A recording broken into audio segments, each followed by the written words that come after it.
I do, so instinctive and so passionate. Every word I move, so descriptive like an adjective. I got a vendetta against people who patented being negative when you should be getting after it. I got facts over tracks, this and that. Spitting slow, spitting fast. I could roast, I could gas. Think I'm okay at last, but I don't know if that can erase all the past. And the pettiness, a reflection of the emptiness. Hilarious, you think you're worth my time, you're delirious. Mysterious, because you hide behind a fake exterior. Inferior, you know I'll always be a bit superior. Get off of me, this ain't no humble brag. I want you to hear words, you can say them back. I want you to feel free from the chains that last, and to believe in what you got, it was built to last, yeah. Now that I've been put through hell, I never got anyone's help. I had to do it all myself. I don't ever slow up, no I don't take shit. I got no love for the fakeness. If you wanna play tough and wanna hate this, I'll always show up.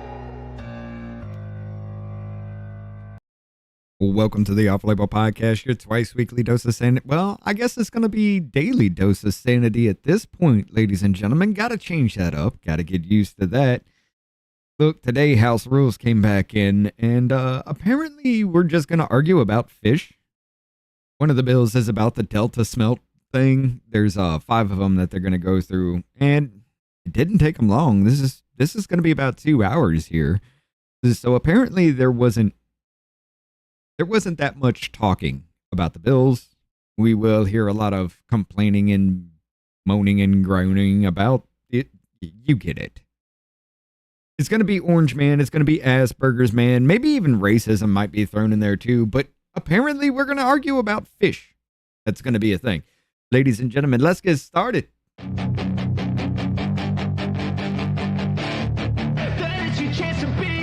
Hey kid, don't ever let them get inside your head. They'll tell you what to do in life instead of everything you know that you can get.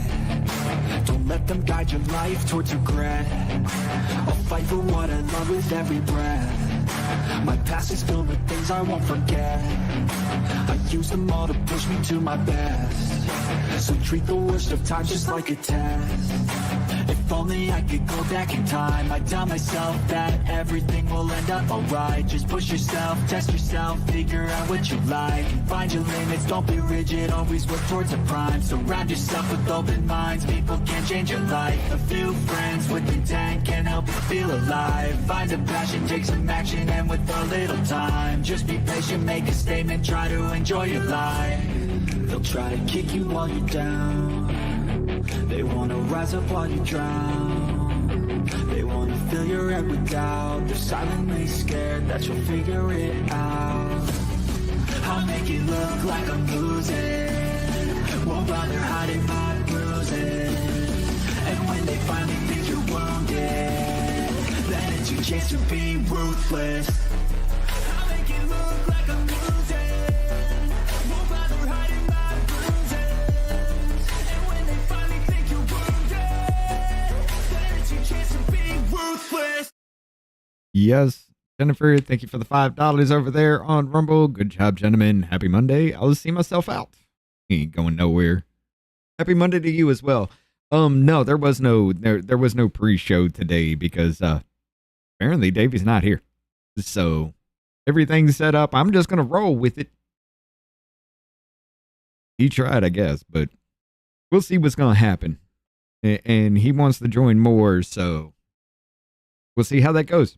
However, I was listening to this just for a little bit today. There wasn't much that I'd listened to about this today, so most of this is going to be brand new, but that's why I titled it the way I did. So apparently we're arguing about fish. I listened to about 2 or 3 minutes of them arguing about the Delta smelt shit. You know, when California was burning, why can't we just use the oceans and the rivers and everything? No, because of the Delta smelt. Yeah, that shit, that comes up too.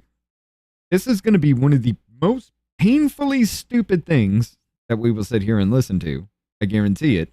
But hey, it's actually only 2 hours. Usually with house rules, they go for a good long time. I mean, there was one of them that was 6 hours long. But tonight should go quick. We also have 2 oversight committees that I'm going to be bringing. One on Wednesday, one on Friday.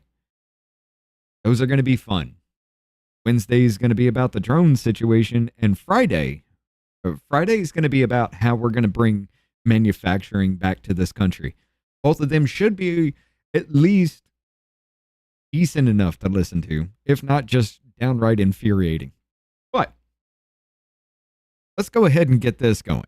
Now, remember, ladies and gentlemen, I'm sorry, but the House Rules Committee, for some reason, you're only going to get mono audio, which means it's only going to come out of one side. So it's not, it is fucked up, but it's on their side, not mine.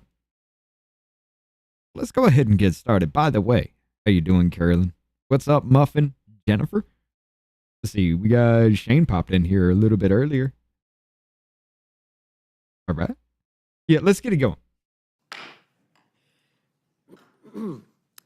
Good afternoon. The committee will come to order. Without objection, the chair is authorized to declare recess at any time.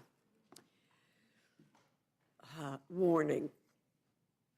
I am very emotional. Before we proceed with our meeting, I want to take a moment and say that Mr. McGovern and his family remain in our prayers. For people who often tune into the Rules Committee, it can seem like there's a lot of conflict between our two sides, and that's certainly true on a policy level. But I think it's important. All right, ladies and gentlemen, hold the hell on. There's Davey. Again, hold up. Let's get everything going on this aspect. Give me 1 second. Properties, deactivate this camera so I can activate this one. And go up into here. You were sleeping.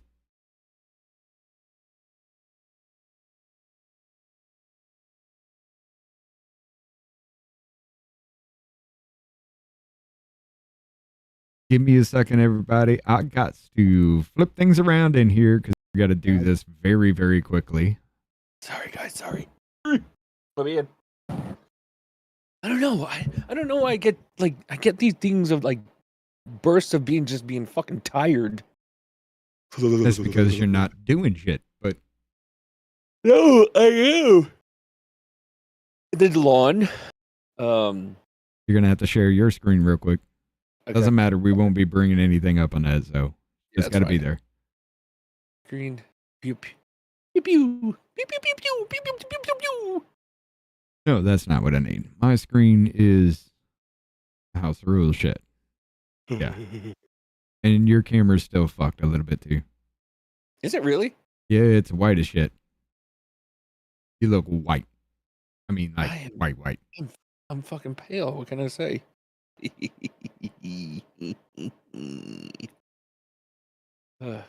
Fucking cold in this house. And I do need to change the ticker.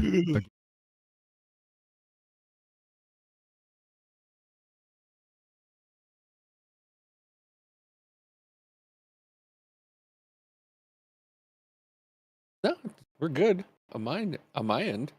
The only rumble cut. All right, live. Just making sure everything works. Vert video. We don't need intro. We've already. Okay, cool. But yeah, this is the House Rules. Apparently, they're not going to argue a lot because they only went for roughly around 2 hours. It is mono in audio, so it's only going to come out of one side of your headphones. But you remember the Delta smelt shit that everybody was screaming about back when California was burning? The Delta smelt? Yeah, the fish. No. Yeah, we're going to argue about fish in here. I swear to God, dude. I got like 5 bills they're going to go through, and one of them's about the Delta smelt. So I joined Rhonda's chat the other day, and I had to leave. I had to just leave because I was going to be so inappropriate, and Rhonda sent me a message about it.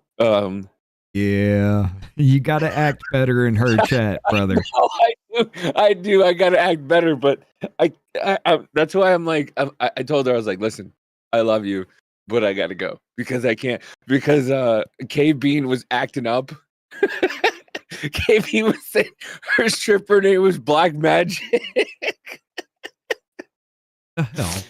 And I was like, I can't. I was like, Rhonda, I love you. I was like, I gotta go. I appreciate you. Thanks for having me on, but I can't stay in there because I know I'm not gonna act appropriate. And because she told me some things in the private chat about who watches her thing. Yeah. Like, okay, I gotta go. I can't do this because I'm inappropriate. I'm like, I'm gonna be inappropriate. I gotta go.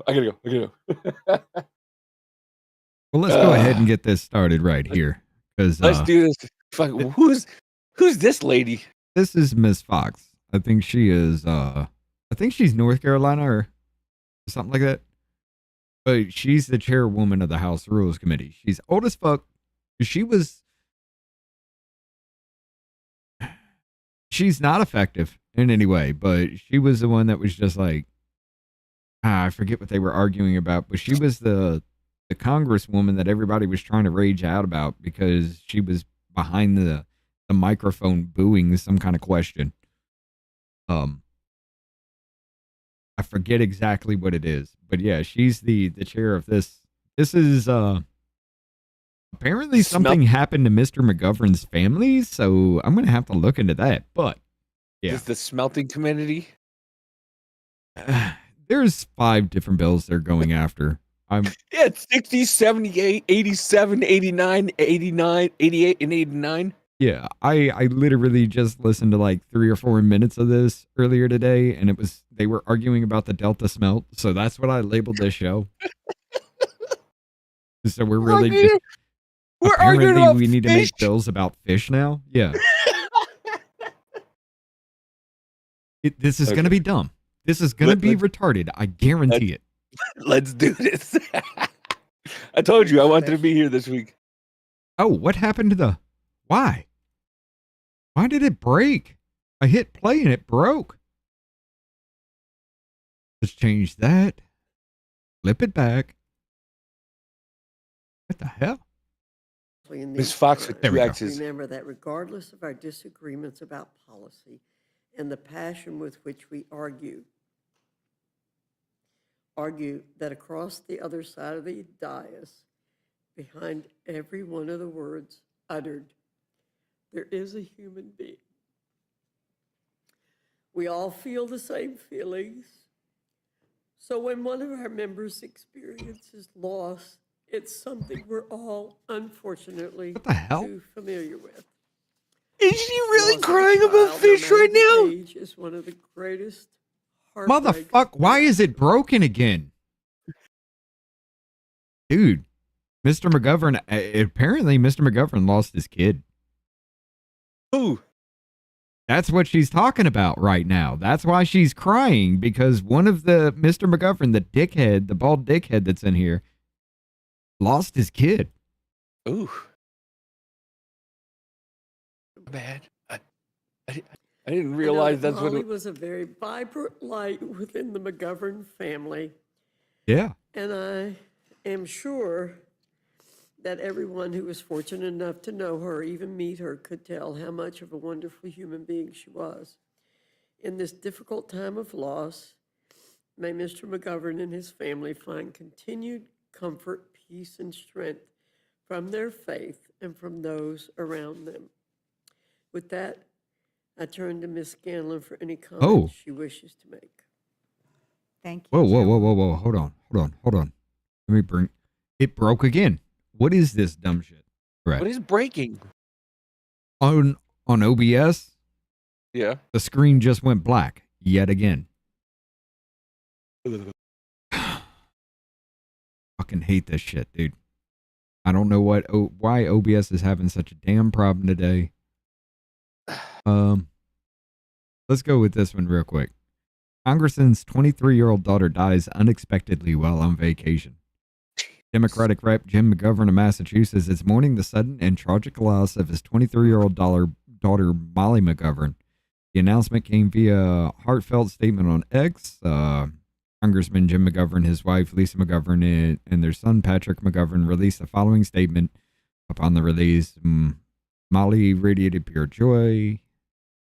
Mr. McGovern passed away unexpectedly while on vacation in Italy, where she was visiting a close friend and his family. Molly radiated that highlighted her remarkable qualities. Mr. McGovern said his daughter also made fast friends. Boston Bruins fears. There's no information here. The cause of Molly's death has not been disclosed, adding to the shock of her passing.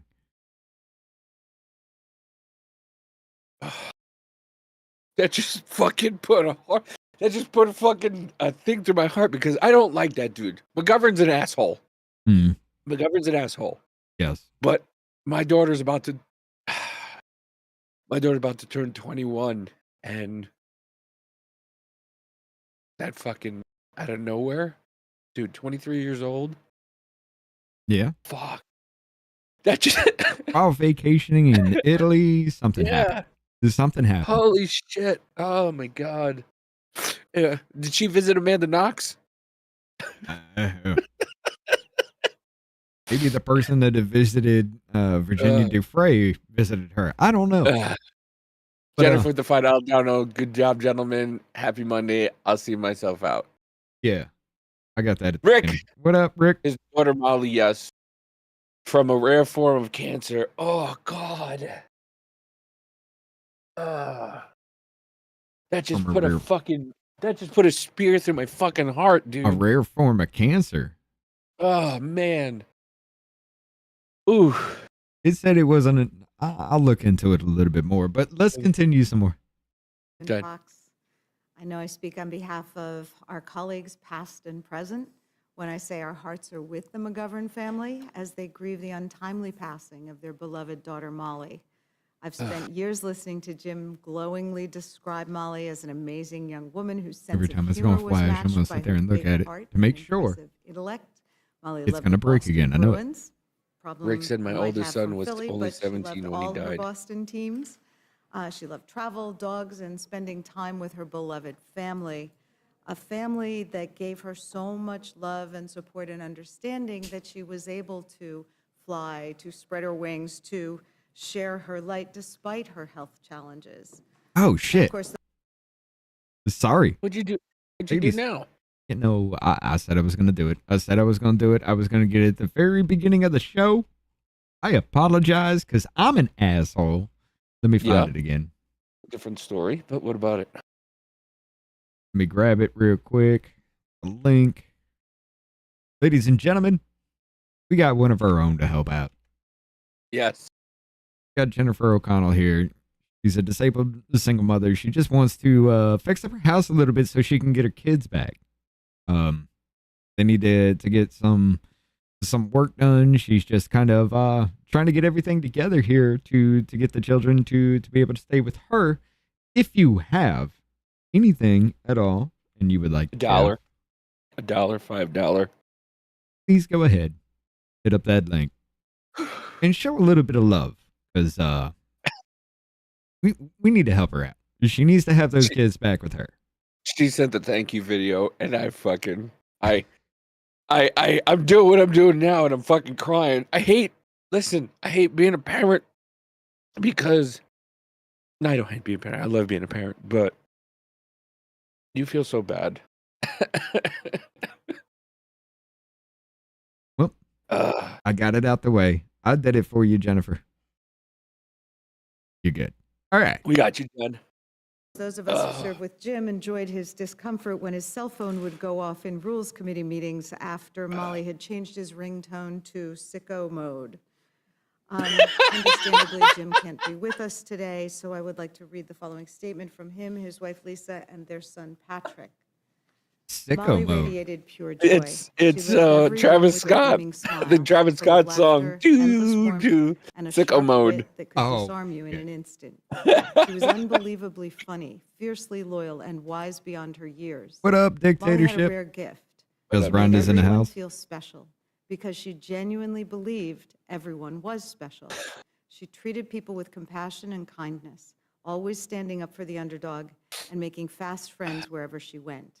Her love for the Boston Bruins was fierce, but it was no match for the love she gave so freely to her family and friends. If you ever met Molly, you carried a piece of her light with you. She had that kind of effect on people. Even as she faced a rare cancer diagnosis, she did so with relentless courage, optimism, and tenacity. Okay, so that's refusing what to it let was. her Okay. illness slow her down. She had just finished a semester abroad in Australia. She passed away unexpectedly in Italy while visiting Nah, it a couldn't have good been friend and his leukemia. family. Molly will always be the soul of our family. We're so proud of her and so glad that so many people were touched by her incredible life. We love you, Molly. We miss you already. Of course, our hearts go out to Jim and his family at this difficult time, and we hope that they and the entire McGovern team know that they're in our You're right, prayers. Dick. No parent Yield should. back. No. Man. Yep. Oh, I couldn't. I Hold can't. up. I can't. This Yeah, I dumb can't- bitch turned I off the can't- fucking mic. I can't do. I'm sorry, guys. I'm sorry. Like I said, I have a 21-year-old. and He's And- turned and into ju- a blubbering fucking mess over Oh. here. bro, you bring me into a kid dying. We were talking about fucking smeltering fish, and all of a sudden, next thing I Hold know, up. you're like, Hold up. Everybody was While like- she was telling you that Mr. McGovern's kid died, you were over there laughing. I was laughing, and then I got to the point where I was like, oh my god, and then I got to the point where I thought about my own child who's going to be 21 in a couple weeks, and yeah. And then it fucking hit me. It was like, what the fuck? As soon as I heard her say no parent should have to go through the loss of Right. a child, and then you just over there. It's like, what the fuck? I got a Big Mac. Apple pie. Thank you. This I like- motherfucker. There was no strawberry. All right, It whatever. was- I- The governor's daughter just died out of nowhere. 23 years old. In Italy. Yeah. Rich brings me in. He's like, "We're gonna be talking about smeltering fish," and I'm like, "Okay." And the next thing I know, they're honoring a daughter of a governor whose daughter just passed away. I'm like, "What That the sounds fuck?" so fucked up. How did we go from Yeah. How do we fish to governor's do? Oh, never mind. It's a smell. Never mind. I got it.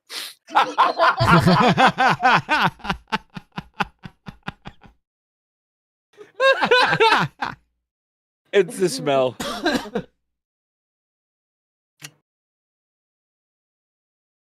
Oh, my legs. Uh, All right. You uh, ready? yeah. 5 hours in the car. My legs hurt. All right, let's go. She turned off her fucking. Somebody turned off this bitch's mic. Apparently, it was supposed to be for a moment of silence, but that moment of silence turned into a longer moment of silence.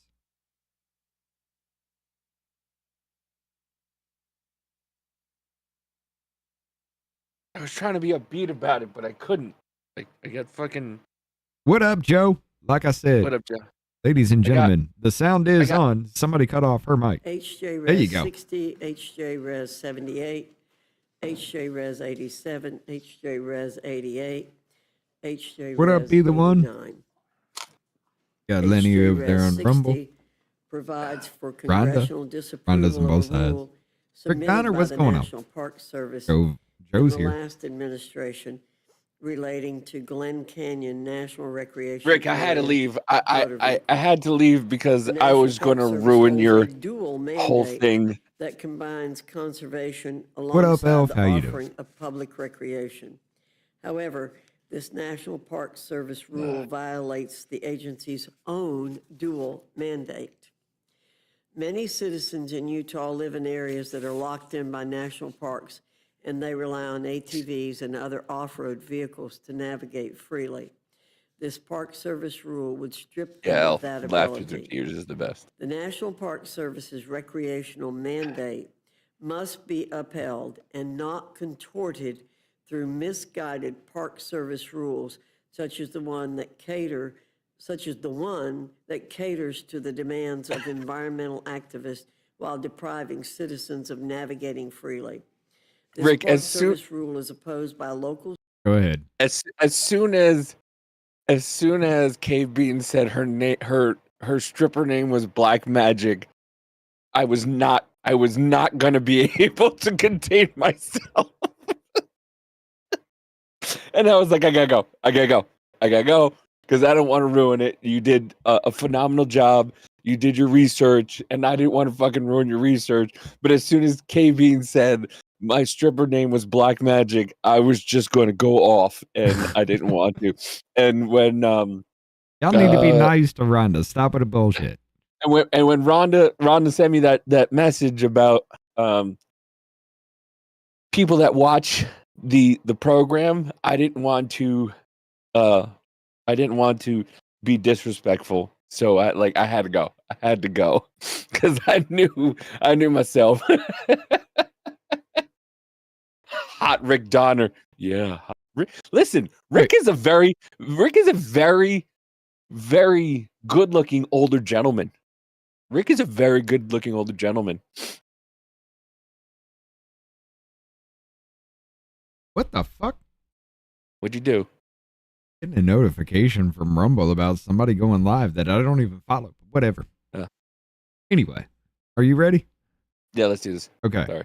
In Utah, and it is our responsibility to listen to them and nip the bad rule in the bud. HJ Res 78 provides for congressional disapproval of a rule submitted by the United States Fish and Wildlife Service relating to, quote, endangered and threatened wildlife and plants, endangered species status for the San Francisco Bay Delta distinct population segment of the longfin smelt, end quote. While the listing of We're going to smelt argue as an about fish. endangered species may seem trivial on the surface, it does hold serious negative implications for the people of California and the entire region. This designation imposes new restrictions Her on the jacket looks like it Central was Valley made out of my Project couch. and the State Water Project, thereby threatening California's water It probably supply. was. It would send up to 200,000 material. acre-feet of water from California straight into the ocean and constrain a precious resource that could be stored for the future use of Californians to fight fires, droughts, or preserve the area. This detrimental rule from Fish and Wildlife must be quashed, and the voices of everyday landowners, farmers, and victims of government mismanagement must not be silenced. HJ Res 87 provides for congressional disapproval of a rule with a very long title submitted by the Environmental Protection Agency relating to, quote, California State Motor Vehicle and Let's do Engine this. Pollution Control Standards, heavy-duty vehicle, Jennifer said and her engine jacket is emission lazy boy warranty, fabric. maintenance provisions, advanced clean trucks, zero-emission airport shuttle, zero-emission powertrain certification, waiver of pre-exemption, notice of decision, end quote. The waiver authority granted to California under the Clean Air Act has been exploited time and again by environmental activists. By leveraging this waiver authority, activists and litigants can set standards for the rest of the country. That's exactly what happened under the Biden administration. Now, what does this waiver do? I'll tell you exactly what it does. It gives California unilateral authority to cram its comply or die zero-emission truck rule down the throats of every American. It would decimate the trucking industry, lead prices of basic commodities Americans rely on to skyrocket, and burden hardworking families and truckers everywhere across the nation.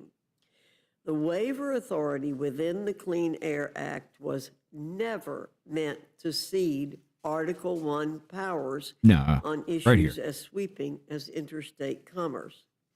This CRA is about defending the core tenets of federalism and defending Americans from a regulatory scheme that would engulf the nation. HJ Res 88 provides for congressional disapproval of a rule submitted by the Environmental Protection Agency relating to, quote, California State Motor Vehicle and Engine Pollution Control Standards, Advanced Clean Cars 2, waivers of preemption, notice of decision, end quote. California's top-down mandate's a direct threat to the purchasing choices of over 40% of consumers due to the state's unique position within the Clear Air Act. We've seen the same politically charged tactic of banning gas-powered is that? automobiles Are you messing with the camera? before, and it always fails. Yeah, I'm trying to get Americans deserve an economy and Okay. an automobile Because I market just saw it go that gray are behind you. diverse, dynamic, yeah. and flexible. trying to. What they don't deserve are cherry-picked products that fail to demonstrate their viability across the entirety of the United States. And finally, HJ Res 89 provides for What up, Zach? How you congressional doing? disapproval of a rule submitted by the Environmental Protection Agency relating to, quote, California State Motor Vehicle and Engine and Non-Road Engine Pollution Control Standards, the Omnibus Low NOx Regulation. Waiver Everybody's now preemption calling Rick notice Hot of Rick. decision, end quote. California's nitrogen oxide engine emission standards will create burdensome and unworkable standards for heavy-duty on-road engines. This decision by the Biden administration to grant a waiver to the state of California is part of an Let's see how this orchestrated goes. campaign against fossil fuels by EPA bureaucrats who act without regard for the inflation it would impose on Americans. Despite what some may claim, American consumers are not ready for a full transition to electric vehicles. No. It's entirely No, we're not. unworkable. No. These regulations imposed by California would serve only to cripple the trucking industry and make it substantially harder to transport goods across the country. During the previous administration, Democrats latched on to inflationary policies, and it's as if they still haven't learned their lesson from last November. With that, I look forward to today's discussion, and I now yield to Ms. Scanlon for any comments she wishes to make. Thank you. So today we're considering what are essentially This filler bitch. bills, messaging fodder to fill time as our Republican colleagues work out the finer details of their big, beautiful plans to cut Medicaid and give tax breaks to the rich. It's telling that after all the promises we heard during the last election, congressional Republicans really don't have an agenda at all beyond this big, beautiful so-called bill. This whole Congress has been nothing but CRAs and budget resolutions. We're talking about fish. Instead of doing anything to help Americans with the cost of living, instead of coming together to end the White House's self-inflicted tariff crisis, we are going to see politicians in Congress micromanage whether or not the longfin smelt should be listed as an endangered species. This really doesn't seem like a good use of Congress's time. 3 of the Congressional Review Act resolutions before us today deal with waivers granted to the state of California to implement strong, forward-looking vehicle emission standards. Overturning these waivers is bad on the merits. It violates the principles of federalism, and it will prevent California from responding to the needs of its citizens to implement rules that will improve air quality and public health. But beyond that, these 3 agency actions are not rules, and therefore it's bad on the process. They're not covered by the Congressional Review Act. While Congress has the unambiguous right to pass legislation to modify or cancel an agency action, what Congress can't do is use the Congressional Review Act to nullify these 3 agency The guy behind her just actions. looks like he wants to To mug date, her. both the GAO and the Senate parliamentarians Why you gotta go there? that the 3 Wait, EPA actions look at him, he looks addressing angry. These CRAs are not rules Just saying. and are therefore not covered by the CRA or entitled to the CRA's fast-track procedures in the Senate. If these resolutions do pass and are signed by the president, it's unclear what effect, if any, they would have. This would create a legal and regulatory gray zone that's only going to cause confusion and, shockingly, more chaos. It should come as no surprise that the auto industry is behind these CRAs and has been I do pushing like the fact Republicans that aggressively she's always to just use like, the CRAs to we could be undo talking about what I California's want rules. to talk about, The but here we CRAs are are talking pretty about naked something quid that pro quo. we Republicans actually are giving caused a the massive problem for. regulatory handout to their donors in the auto industry. It's that simple. We all need to take note of how Republicans have used their trifecta in the White House and Congress. They passed about a dozen CRA resolutions to nullify rules. By the way, I didn't protecting say which guy consumers from wants to scams mug her. I and just said the protecting guy environment behind her. from polluters. There's two guys Budget behind her, involves a Richard. reconciliation bill that will cut I mean, healthcare there's only benefits one so I they can give see. tax breaks to the rich. And while they're To see the preoccupied face with of. this, the president is driving the economy into a recession, and no congressional Republican has the courage That did not to do help anything me. about it. This is a failure of congressional I love, duty and I the love how we walk each other to the ledge and we lead each other right the fuck off of it. Thank you, Ms. Every Scanlon. damn time. Without objection, any prepared statements that our witnesses may have will be What up? included in the record. I now welcome our first panel, Representative Joyce and Representative Tonko from the Committee on Energy and Commerce. Your full statement will be submitted to the record, and we ask you summarize your statement in 5 minutes. Representative Joyce, I welcome your testimony. Thank you, Chairwoman Fox and Ranking Member Walk. Scanlon, and members of the Rules Chairwoman Committee for the Walk. opportunity to testify before you today. I am proud to speak in support of 3 resolutions of disapproval led by members of the Energy and Commerce Committee under the Congressional Review Act.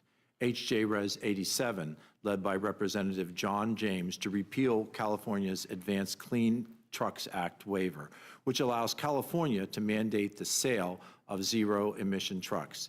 HJ Res 88, that I introduced to repeal California's Advanced Clean Car 2 Act waiver, which allows California to ban the sale of gas-powered vehicles by 2035, and HJ Res 89, led by Representative Jay Obernolte, to end California's implementation of its most recent nitrogen oxide engine emission standards, which create burdensome and unworkable standards for heavy-duty on-road engines.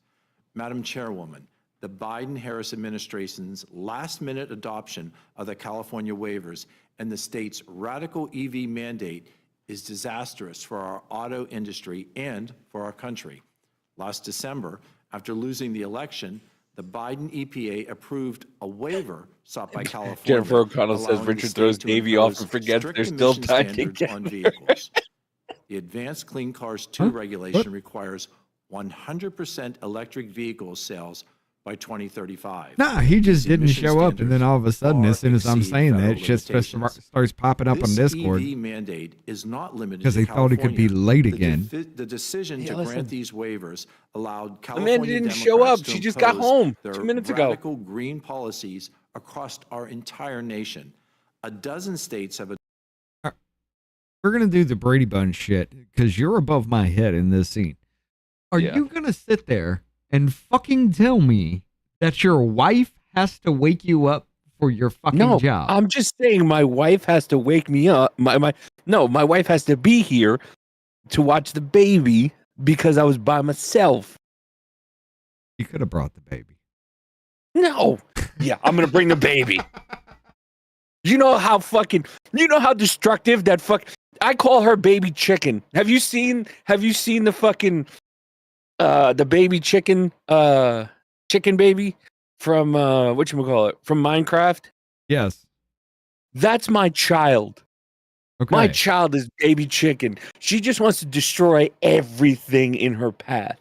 So I had to wait till my wife was close by so that way I can come down here. Okay. That child is fucking destructive. You have no idea. You have no idea how that child, listen, that child wants to fucking run right now and she's got no ankles and no fucking knees. And she's already standing. Okay. And she gets mad that she can't fucking stand. So yeah, the destructive baby, I have to wait until my wife gets close to home in order for me to come down here and do this, because she had to pick up Cujo because Cujo's car wrecked something. You know what's so fucking funny about this? You have no idea where you are in the screens, so you were just looking. No, nowhere. I'm looking down. I'm looking down because I know you're below me right now. Fuck face. All right, let's go back. There you go. adopted California emission standards. As a result, more than 40% of the vehicle market is governed by the California mandate. Americans overwhelmingly reject electric vehicles Joe and wants to see continue the to baby. rely on gas-powered vehicles to meet their needs. EV sales in most states don't come close to meeting the rules requirements, and when given the choice, consumers prefer to Oh, buy yeah, this gas motherfucker or does look like he's hybrids stroked out. over electric vehicles. The Mouth they decision to moving on adopt one these side, the waivers eyes impacts sloping. all Americans. Yeah, I've heard from my he's constituents, stroked out. and they've What's made up? it Slightly clear that salty. EV vehicles cannot fulfill their needs. EV vehicles cannot drive far enough. They are unable to maintain their charges, and they cannot recharge fast enough. Small businesses in my district will shoulder the cost of California's radical policies.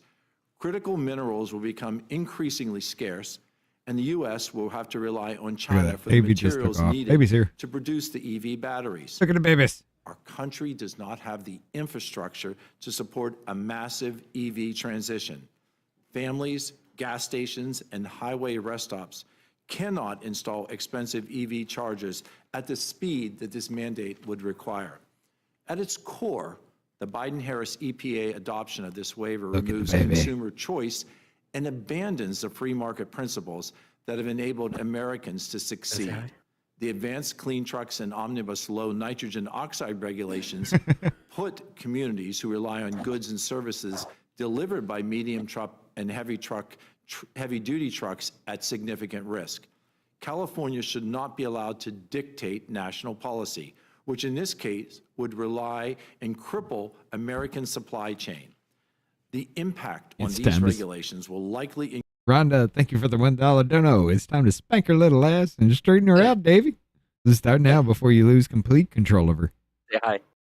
Say hi. Say mamas. Mama. Mama. Don't go fucking quiet now, madam.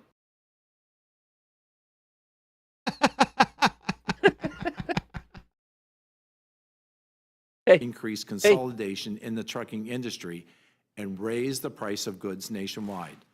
Heavy truck Rhonda's manufacturers over here in are in Rumble trying to sniff babies now. innovation. She's pulling a Biden. Since 2014, heavy-duty truck emissions have been reduced by 1.4 billion tons, which is about the equivalent of 300 million passenger vehicles. Government mandates that devastate Jonah? How you businesses doing? and jeopardize the country's supply chain are definitely not the answer. The Biden's EPA grants of these waivers will significantly raise the price of new vehicles and increase the costs for trucks that are already on the road. These burdensome regulations will reduce already narrow profit margins for small trucking companies who will have to pay even higher prices just woke for up. new trucks and replacement engines. I urge my colleagues to join me in supporting this important resolution. Thank you, Madam Chair, and I yield back. Thank you, Dr. Joyce.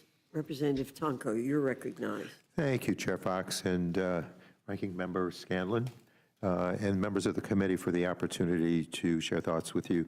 I'm here to testify on HJ Res 87, HJ Res 88, and HJ Res 89.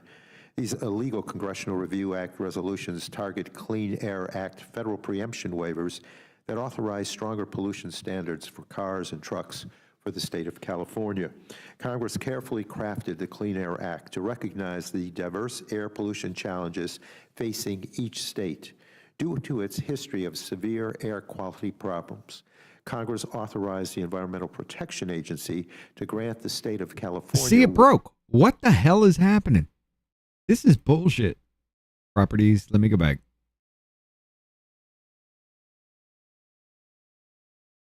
I'm going to throw it to this one real quick. Like, why is this doing this? This is pissing me off. Okay. Waivers to set vehicle emission standards that are more protective You know than what? those at the federal Let's do level. this. Over the past 50 years, EPA has granted dozens of Maybe these it won't waivers. happen now. As a reminder, I think it's that California flashing. started regulating tailpipe emissions before the federal government ever did. This waiver mechanism accommodates their ongoing innovation and progress no. in That's not addressing gonna air work. pollution from the transportation sector and affords other states the freedom to choose to follow California's lead if it works for them. California's ambitious standards position the state as a leader in supporting the development and use of innovative emissions reduction technologies, including the catalytic converter, the check engine dashboard light, and zero-emission vehicles. The standards targeted by today's resolutions, California's Advanced Clean Trucks Regulation, Screw it, the I'll bring it Advanced from Clean full Cars screen, 2 it won't touch. Regulation, and the Heavy-Duty Low NOx Omnibus Regulation Now I have to pee. would I'll continue be back. that important legacy. But these resolutions would throw away that progress, including years of work in partnership with automakers and engine manufacturers to develop compliance flexibilities. With that said, it is very clear that the Congressional Review Act does not even apply to these waivers, so Republicans' insistence on bringing them to the floor is a waste of Congress's time. The Government Accountability Office determined that the 3 EPA waivers at issue today are indeed ineligible for review under the CRA on 2 fronts. First, the waivers are considered adjudicatory orders, not rules under the Administrative Procedure Act. And second, even if the waivers were considered rules, they would be rules of particular applicability since they only concern one specific entity, California. The CRA specifically exempts rules of particular applicability, and the Senate parliamentarian agreed. Republicans did not like those answers, so here we are on the cusp of nullifying 3 rules meant to protect the health of Americans from the transportation sector's dangerous air pollution. And I would caution that if these resolutions are allowed to move forward, it would represent an extraordinary illegal expansion of the use of the Congressional Review Act, which ultimately could threaten far more than just California's vehicle standards. Other executive actions like approval of state waivers for Medicaid programs and energy infrastructure permits could be blocked in the future. Strong vehicle standards protect Americans from expensive and volatile fossil fuel prices and accelerate the adoption of cleaner vehicle technologies to help us compete and compete globally.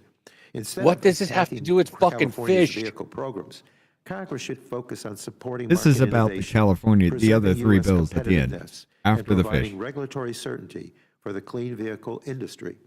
When Republicans oppose Which one was investments it? in American EV manufacturing, 87, and push 88, and 89. regressive These are the California anti-electrification EV policies, ones. they are advocating for the U.S. auto industry to stand down, thus allowing China to win. These resolutions are a ploy to distract hardworking Americans from the fact that President Trump is single-handedly destroying our economy and driving up costs, including those on vehicles. Eliminating these waivers will further poison our air, increase costs for American drivers, Non-American limit fucking consumer vehicles, choice, you and allow our fucking four-eyed competitors gook. to win in the transition to a clean energy economy, especially across those electric vehicle supply chains.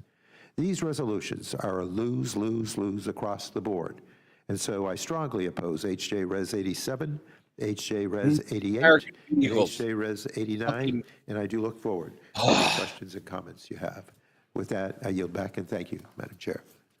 Why can't people Thank you, understand Franco. when I they're recognize talking myself. about I want first to talk about the Clean Air Act. when they're talking about things that are non-American? They're talking about things that are non-American, and they want to go and cry about it. Of No, course. we need to make American shit. We need That to ain't make gonna American stuff. No, it's gonna happen, but they're fucking crying about non-American stuff. Oh yeah, Guam is gonna tip over because America doesn't have a Canadian. Shut the fuck up. We're trying to make America a country that makes things again. Yeah. Our GDP, we don't have much. We don't have much that we make anymore. We import everything. Yeah. So when you're talking about countries shipping things to America and making it more expensive, who gives a fuck? Let's make American things again. Well, see, here's the thing, Davey. We got an oversight hearing Friday about that very thing. Wednesday's going to be the drones. Friday is going to be the how we're going to bring manufacturing back to this country. But that's it. It's like these people. It gets me so mad because they don't understand. They're like, yeah, well, your Amazon products are going to be more expensive. Who cares? Make it in America. Oh, who's going to do that? Americans. You guys are just fucking stupid. Hold on. Rhonda with the dono. It's time to spank her little ass straight around, Davey. Oh, I caught that before. Yeah, sorry. But yeah, but I don't understand why people don't understand that. I don't get it. I'm sorry. I don't get it. People are angry. Yeah, people are angry that your fucking Chinese products are going to be more expensive. Who cares? Make it in America. Oh, well, how much is it going to cost? Who cares? You guys want American jobs, but yet you keep talking about how American jobs are going to be expensive. And who cares? Who cares? Hey, look, there is a point to be made because all these tariffs, everything's going to go up in cost here because we cannot produce it fast enough to get it out the door and into Americans fucking the American stores fast enough before the market would take effect. So I get the argument behind it, but it's a dumbass argument because it brings the manufacturing back here. Yeah. And we make it. Americans make it. And it makes American jobs. Yeah. And they're arguing, and this is what pisses me off, is they're arguing for jobs outside of the country. Oh, well, it's going to be cheaper if... Who cares? I think boobs are EPA approved. There, Muffin. I don't know how the EPA could ban boobs. Wait, where's Black Magic? Where is she? Where's Black Magic? All right, let's not get into that again. But no. But yeah, it makes me so fucking angry. How do you argue for and against the American people at the same fucking time? How do you argue? Just to try to shit on Orange Man and just to argue. Yeah, that's just all to it argue. fucking is. Just to argue that the Orange Man is doing something that you don't like. Okay, cool. And it's stupid. It's so fucking stupid. And this is why I hate all these people. I don't care on they have an R or a D in front of their name. They're retarded. And it angers me because they're like, well, it's going to be more expensive if the tariffs go. Who cares? Make more fucking things in America. Well, it's going to be more expensive. Who cares? It's Americans making it. You're giving Americans jobs. That plus the fact the economy would start booming because our money would be circulating in our own country, not anybody else's. Yeah. So the cost of living would actually go down, or at least the average wage would rise with the cost of inflation. Yeah. I mean, that's just a thought, but hey, what do I know? I'm just some idiot on the internet, right? What the fuck? He keeps kicking me in the dick. Why? Why does he keep kicking me in the dick? It's one of those things. I'm sorry. It makes me so fucking angry. It makes me so fucking angry that you're arguing that tariffs are a bad thing because it's cheaper.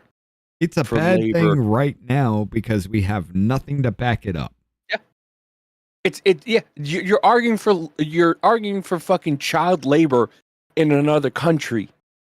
True. Meanwhile, if we were to have child labor in this country, everybody would be fucking up in arms. True. Everybody would be fucking up in arms. Everybody would be so fucking angry.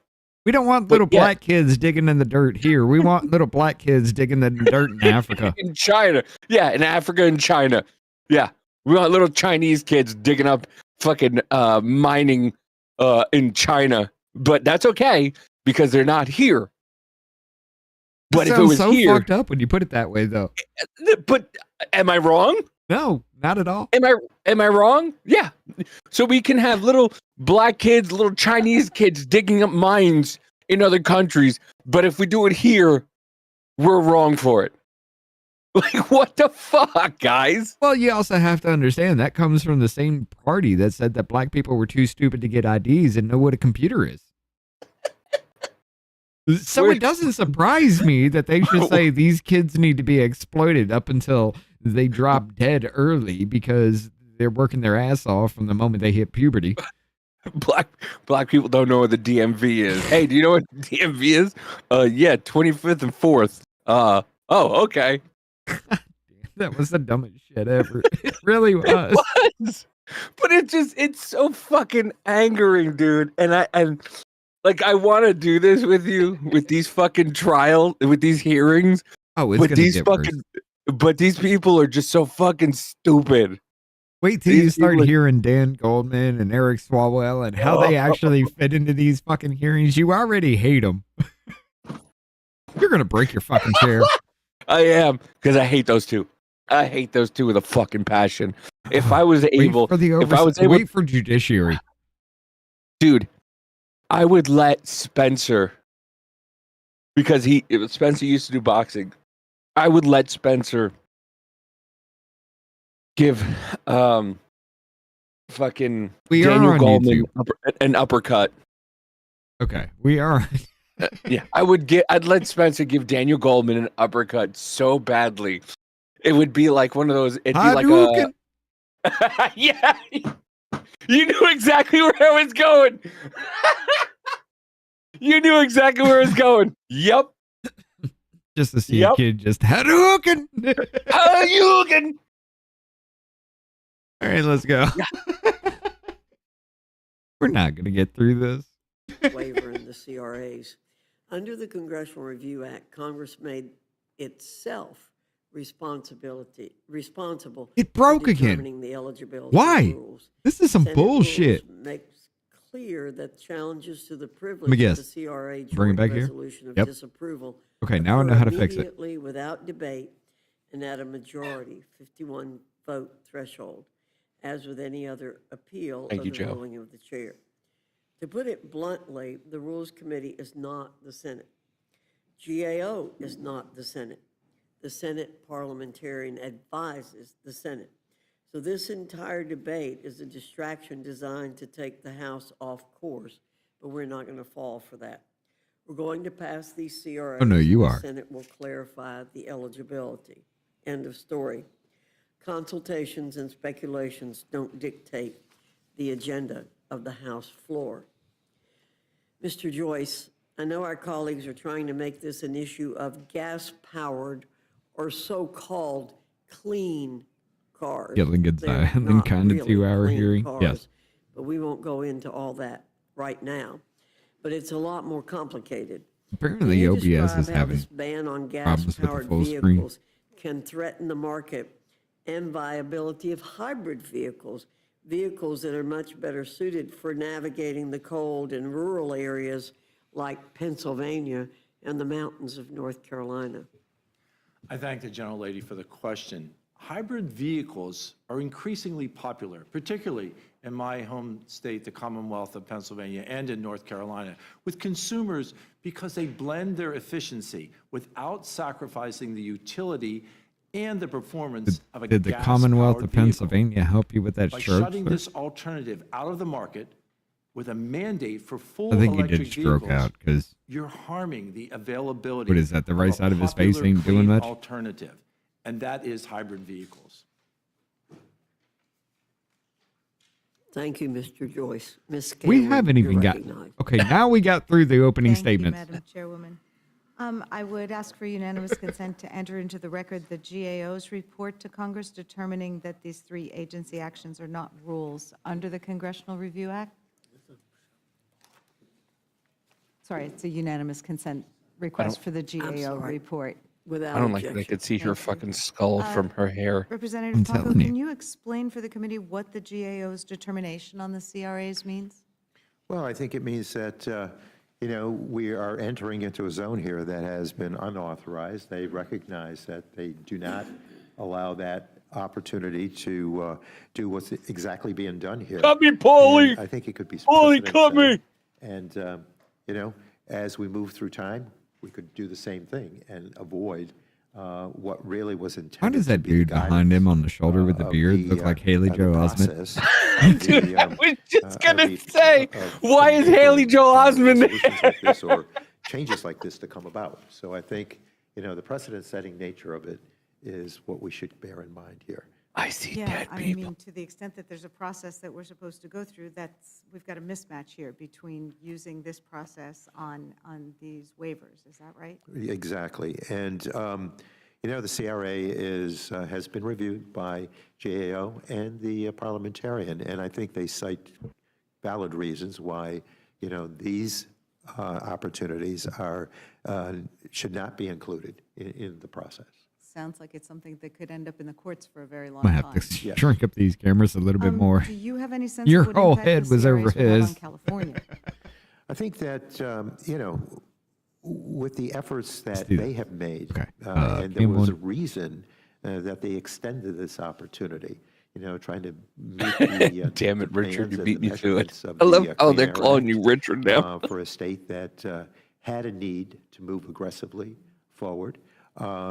They have provided great flexibility. They have worked with the manufacturers. They have worked with the consumers to make certain that they can work toward that goal of reduced pollution because of the many impacts on public health and certainly on costs that are faced by consumers. So, I think this is a good opportunity that has been lent to California.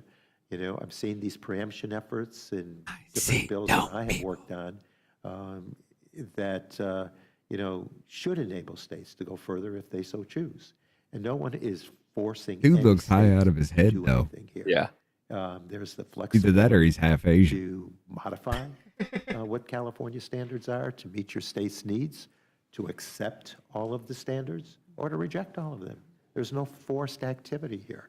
And I think, again, the flexibility that has been provided with the manufacturing base and the engine manufacturers, the opportunity here is meeting a demand. This guy must be that is great at essential parties. And providing for states to fit it to their own opportunity, thereby abiding by the Notice his concept of lapel. states' rights.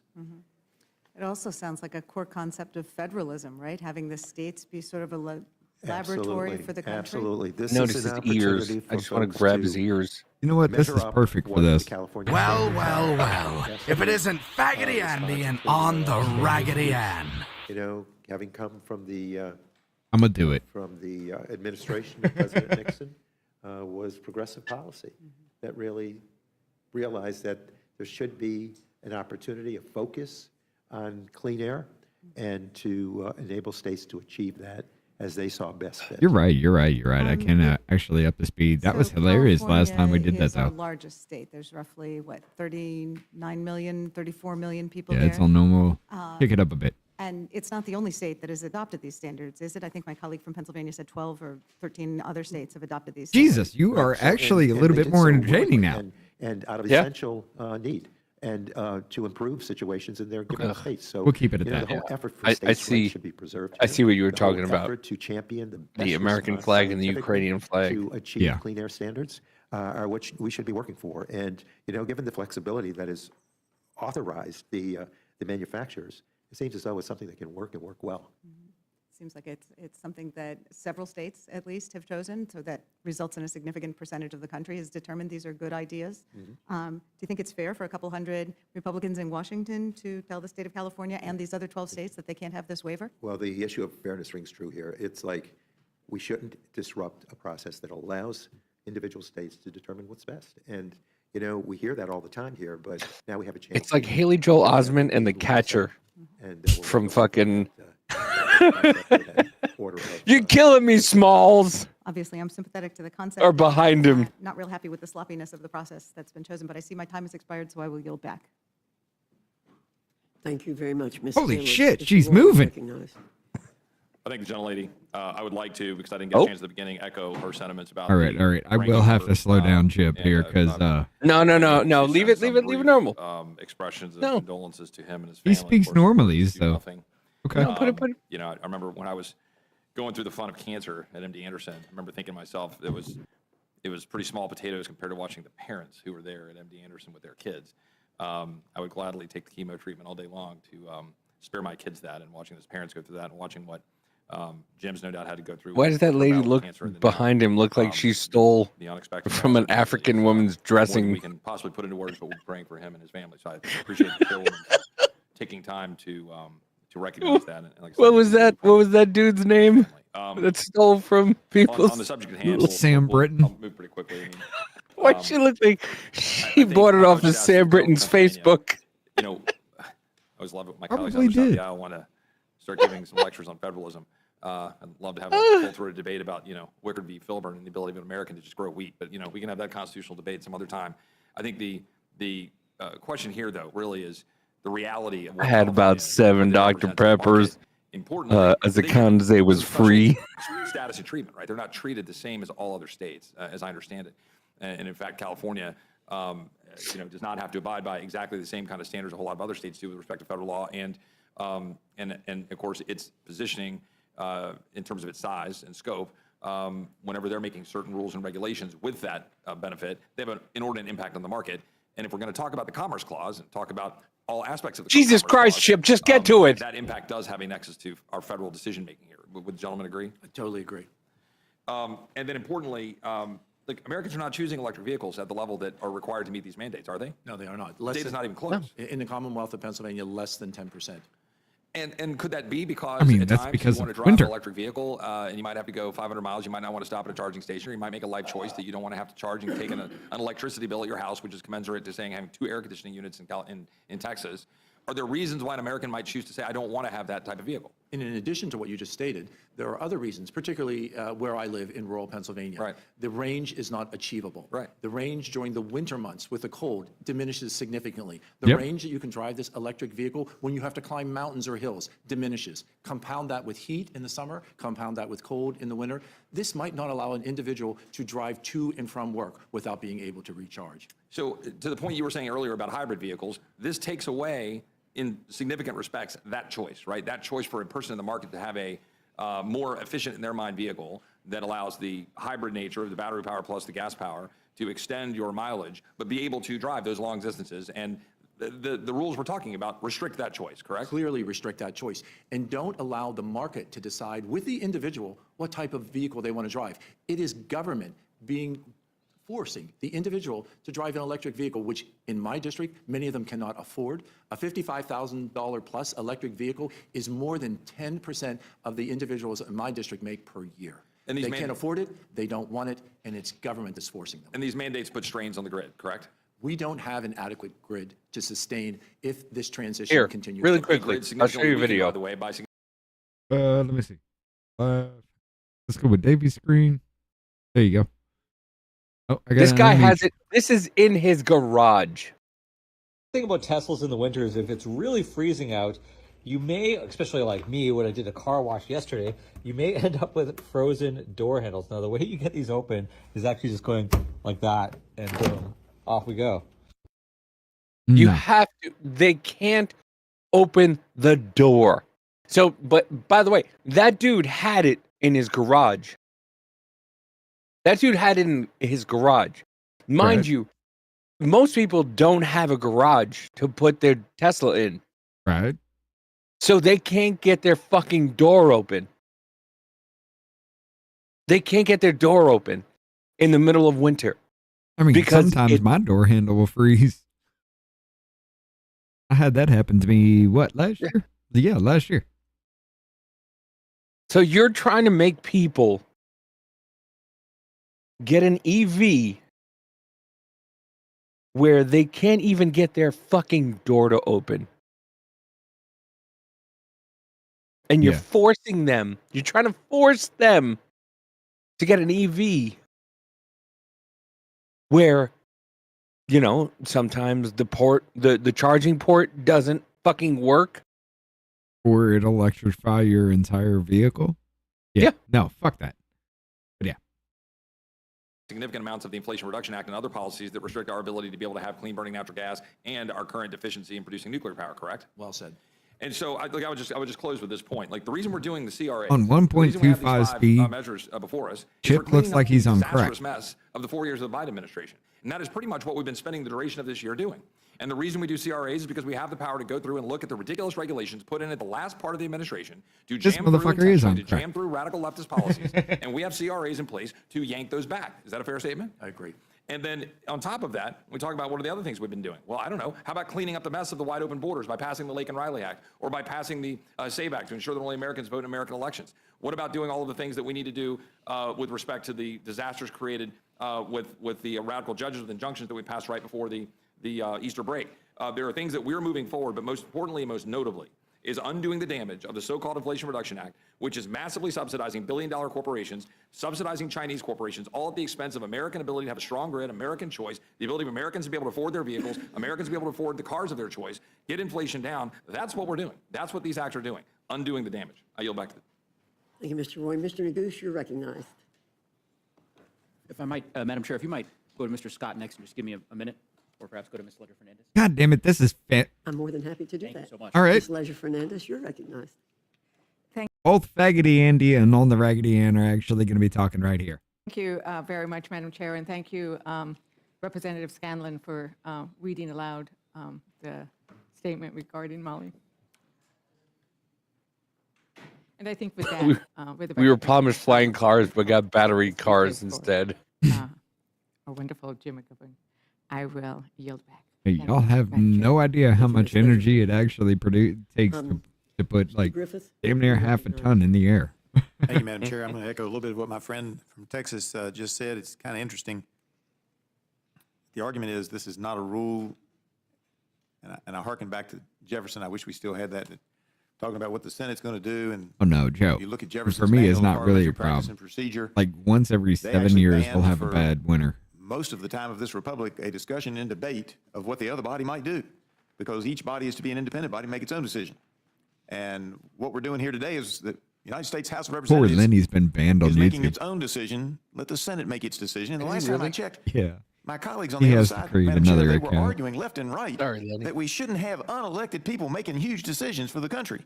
And now they're saying these unelected people made a huge decision for the country and Congress has no power to undo it. Wow. Talk about hypocrisy. I mean, which way is it, Madam Chair? I'm having a hard time figuring out which way they want it. Because if I understand the way they reason this out, because the EPA granted these waivers, we can't do anything about it. And I would submit, unless we pass a whole new law, that's what they're basically arguing. And I would submit that's illogical. But I would also submit that perhaps if that's the case, and I accepted their argument as real, that the current EPA could revoke those waivers and change that, because it's not a rule, doesn't fall under the purview of a rule. So what is it? Is it enforceable if it's not a rule? I don't know the answer to that question, Madam Chair, but if it's a non-rule that is enforceable, would seem that Congress ought to have a role in it, and the CRA is the way that Congress chose to do it. Now, as you know, I would greatly draft the CRA differently than what our predecessors did. I would have it just be a vote of the House, a majority of the House, a majority of the Senate, and we don't need a presidential signature, because it's always struck me as illogical, Madam Chair, that a president who can set up an agency or work with an agency to pass a rule then has to, when Congress says we don't like that rule passed by unelected bureaucrats, has to sign off on the law where we say we don't like that rule. And that's why you get most of these in the beginning of a new administration. So it's just very perplexing to me that we're going through this. And then let me echo this as well. Like my colleague from Pennsylvania, I represent a district that is mountainous, and the EV cars won't work for some people there. It works for some. The hybrids are a better choice for most. Did I hear you tell the gentleman from Texas that the average cost was $55,000 for a new? Yes, sir. You know, that's interesting because my district is not a wealthy district. You indicated that that was more than what 10% of your district could afford to pay. The average income, the average household income in my district is just over $50,000, so less than the cost of a new EV car. But where we're moving, and the state of Virginia wants to, at least some of my colleagues on the other side of the aisle in the Virginia legislature want to move towards the same standards that California has. And what they're going to end up doing is they're going to end up doing to gas-powered automobiles what was done in Havana right after, for 4 or 5 decades after Castro, thank you. Castro took over, and that was they were constantly having to repair all the old cars because they couldn't get the new ones. Well, in my district, they aren't going to be able to afford the EV vehicle. And what normally happens is they buy used vehicles. And am I not correct? That I would ask the gentleman from Pennsylvania, am I not correct? Hold on. In some cases, the batteries. The lowest Tesla right now is $70,000. Let me take down everything so they can see this. Hold on. Got to make chat and debt disappear for a second. Go ahead and bring that to 70,000. 118. God damn. 118. Yeah. 113, 74, 66. No. Nobody can afford a fucking Tesla. $125,000. Yeah. No. $1,000 a month. $600 a month. And that's if your credit is amazing. Yeah. Lease payment, $680. Nobody can afford these fucking cars. So you're trying to tell me that these cars are and I'm not gonna lie to you, Tesla's the cheapest ones. Tesla is the cheapest one because Eli wants to make it affordable for everybody. But you're telling me $657 a month. Yeah. They're the cheapest fucking no. With 372 miles per charge, that decreases even if you're in stop and go traffic. That's going to go down incredibly fucking fast. Yeah. 420, 406. No. I have to charge 2 or 3 times a fucking week just to get to my job and back. And hope like hell it's not cold enough to just drain the battery. But yeah, that's another thing. Nobody understands that. Like the cold makes your battery even worse. Yeah, he said Eli instead of Elon. I was just gonna let that go. My bad. Rhonda couldn't. My bad. Elon. But yeah. Cost. What? No, it was just. Oh, okay. $4,000 or $5,000 just if you need to replace the battery on an electric vehicle? You are correct. And just a point of clarification earlier, that $55,000 is the average income also in my district. Oh, okay. So the 10%, I misstated that. Our districts are similar in that regard. The ability of these hardworking constituents are not going to allow them to afford to purchase an EV even if they wanted it. And even, I would submit, if used, because we don't know the full extent of the battery life, it's not like you can look at the odometer and figure out how many miles are on the engine per se, because the battery life depends on whether or not it's been driven over mountains in cold temperatures, et cetera, et cetera. That all affects. So you can't look at it and say the battery is going to last X number of years for sure, because the way it's used, how it's driven, and particularly the cold temperatures and the mountain inclines wear on the batteries, not just that they use up that electricity faster, but they wear the batteries down faster too. Am I not correct on that? You are correct. And so what happens is somebody's faced with having to buy a used vehicle, but then some of them are going to have to worry that that battery, it's like throwing the dice at a casino, that battery may not actually function very long. And so they've got the chassis, but now they've got to spend another $4,000 or $5,000 to get a new battery for a car that they only paid $4,000 or $5,000 for in the first place. Because that's not for nothing. A car being sold. Tesla will not work on your car if you have a third party work on it. Yeah. Tesla says if you have a mechanic, even like just lubricating shit up. Yeah. Tesla will not work on your car if you don't have Tesla mechanics work on it the entire time. Right. So if you have a third party look at your car, Tesla will not work on your car. Right. And they will void your warranty. Mm-hmm. So there's nothing good about EVs at the moment. Nothing. No. Nothing. And if the battery gets wet, they burn. That's only if the battery's actually punctured and the lithium actually reacts. Lithium can react to water vapor in the air as well. Yeah. Lithium ion batteries are no fucking joke. Any No. kind of water in the lithium will start an actual fire. Bro, I didn't know how bad lithium batteries were until like a couple months ago when I finally saw like a video of somebody taking out a lithium battery Yeah. and putting water on it and it caught fire and I'm like, holy shit, really? Like that's how bad that's how bad they are. Yep. Lithium ion batteries are fucking bad for the ecosystem. Where is it? Where's the reaction? Let's go over here.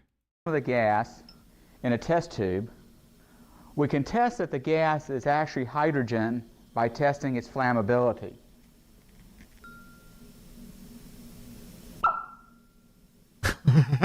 We can test that lithium hydroxide has been produced by adding an acid-based indicator. If we add some phenolphthalein, phenolphthalein is colorless and acid. Here we go. Be sure you catch what happens. Okay.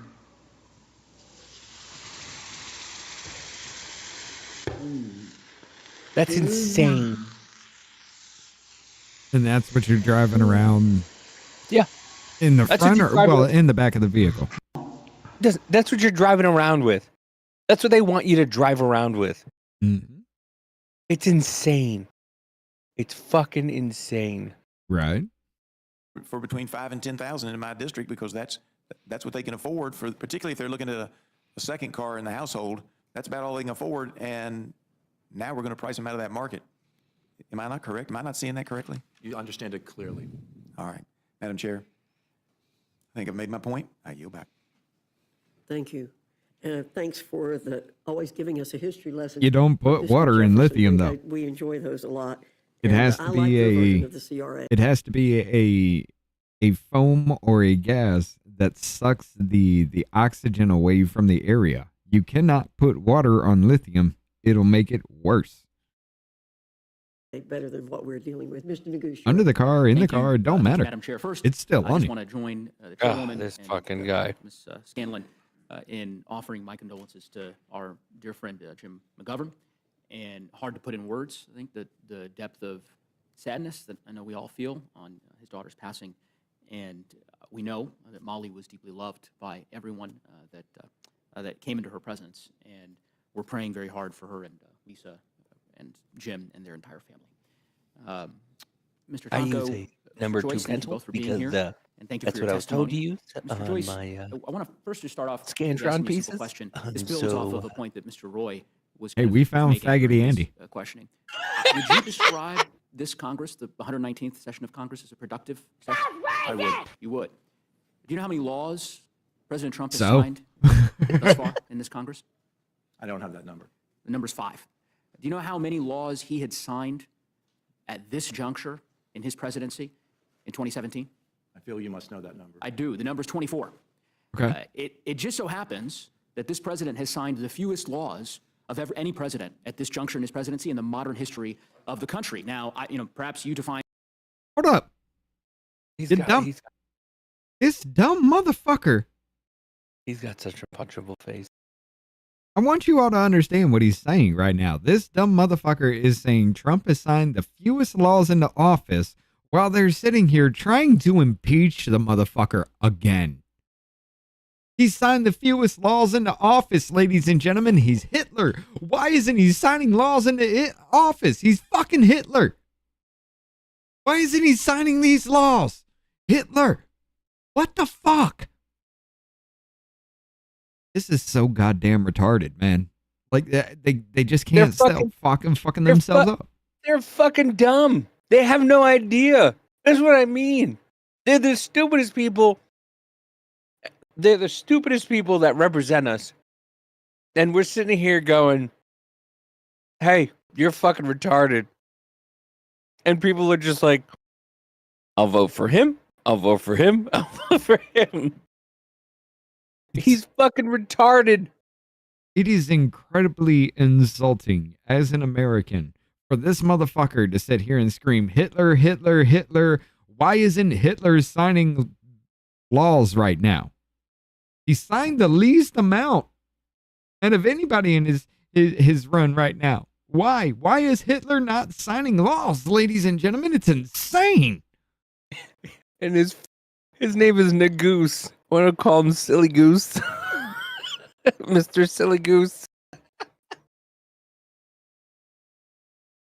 Instead of the N-word, can we just call people Nagoose? That was incredibly racist. I know it, but No, I'm gonna do that from now on. You're a Nagoose. hey, my Nagoose, how you doing? Hey, my Nagoose, what's going on? What? What up, my Nagoose? Oh, that's fucking I hereby great. declare the N-word is now Nagoose. Feel free to say it, ladies and gentlemen. That's how you take the power back. Jesus. Hey, by the way, ladies and gentlemen, we're going to hit this up tomorrow on the regular show that we normally do. But once again, I go to the ledge and you go, hey, let me grab your hand and let's jump off together. No. I said I'm just going to test the water, see how deep this one is. But yeah, tomorrow we're going to talk about how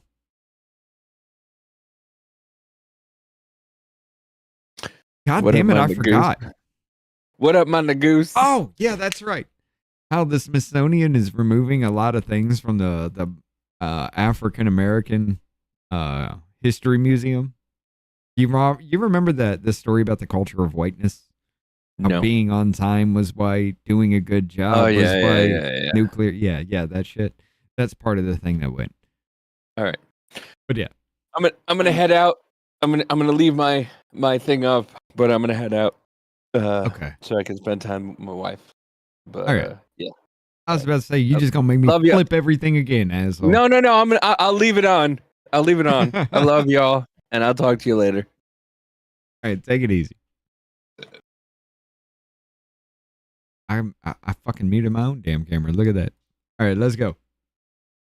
That is productive in terms of this Congress, but the myopic focus you all have taken on CRAs, in my view, obfuscates from I the got dearth my of Nagoose any card. substantive policies that we've been able to work together on over the course of these last 4 months to actually address the challenges that the American people are facing. But you may have a different definition of productive than me, it sounds like.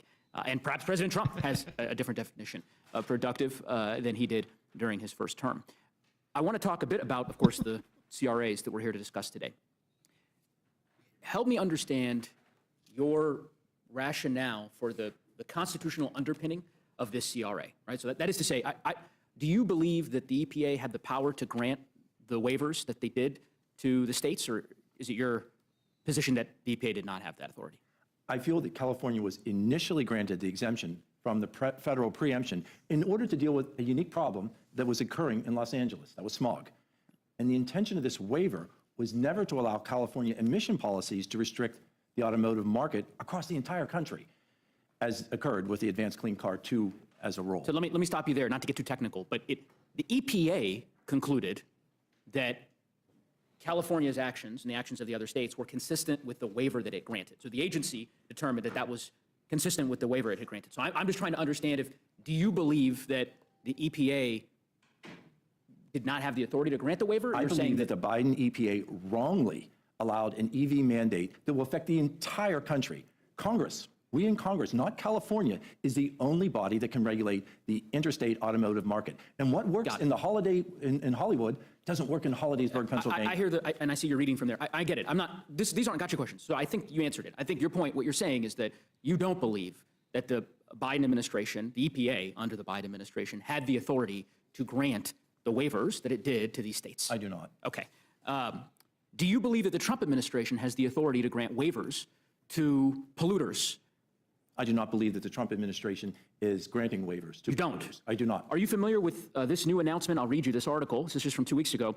EPA offers industrial polluters a way to avoid rules on mercury, arsenic, and other toxic chemicals. Are you aware of that? I believe that we're discussing the California. No, I hear you. You just answered. You said that, I think your testimony a minute ago was that you're not aware. Sir, hold up. I'm going to slow it down. Listen to him ask this question and then cut the dude off as soon as he fucking responds. Arsenic and other toxic chemicals. Are you aware of that? I believe that we're discussing the California. No, I hear you. You just answered. You said that, I think your testimony a minute ago was that you're not aware that the administration is pursuing any potential waivers for polluters or for states for that matter to avoid compliance with the Clean Air Act, right? Clearly that's not, I guess you're not aware, but you're aware now, right? I've made you aware of that. Let me read you just a paragraph from this article. The EPA has set up an electronic mailbox to allow regulated companies to request a presidential exemption under the Clean Air Act to a host of Biden-era rules. Companies were asked to send an email by Monday seeking permission from President Donald Trump to bypass the new restrictions. This is a part of, a push to roll back dozens of environmental regulations. The Trump administration is offering coal-fired power plants and other industrial polluters a chance for exemptions. I will admit that was incredibly racist, and I'm still kind of toxic I'm laughing about it, but such as mercury, Jesus arsenic, Christ, and benzene. You're familiar with this now? With your reading, I think it is important that we return the discussion to what this CR I might start using it. You testified at great length about this particular. I get why you're supporting the CRA. I understand that. Seems like you don't want to talk about this, what they're calling the polluters portal. And I think you could understand why I would be frustrated and the people that I represent in Colorado would be frustrated. Because on the one hand, it sounds like you're taking the position that the EPA, under a Democratic administration, has no authority to grant a state an exemption to be able to impose standards that are a bit higher to protect clean air and clean water. But under the Trump administration, it seems like, unless you want to disabuse me of this, you're completely fine with the Trump administration granting exemptions to polluters to avoid the requirements of the Clean Air Act. That's not happening, Nagoose. Literally, it's not. That is not happening at all. What he is doing is fast-tracking shit through all the EPA regulations.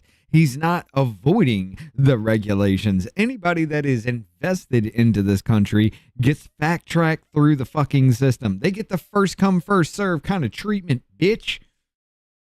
Are you that fucking retarded to sit there and say that they're just going to forego all the EPA regulations just because? No, you stupid asshole.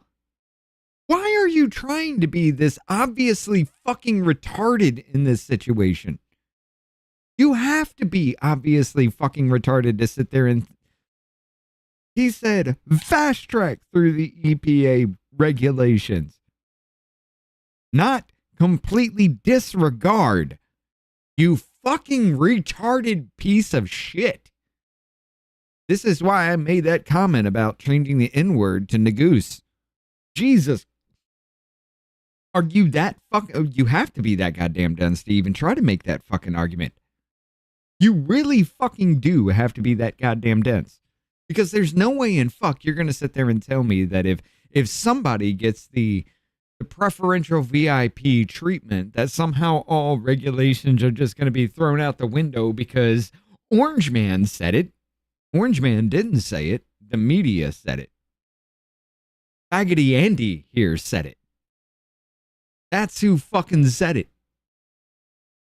Not the actual administration, not the regulations that they are pushing these people through so they can actually invest and help build shit to bring manufacturing back to this country. No. They're throwing EPA out the window. Apparently, we can build this shit with toothpicks, ladies and gentlemen. This stupid Nagoose here is sitting there trying to tell you that we're going to build factories out of toothpicks.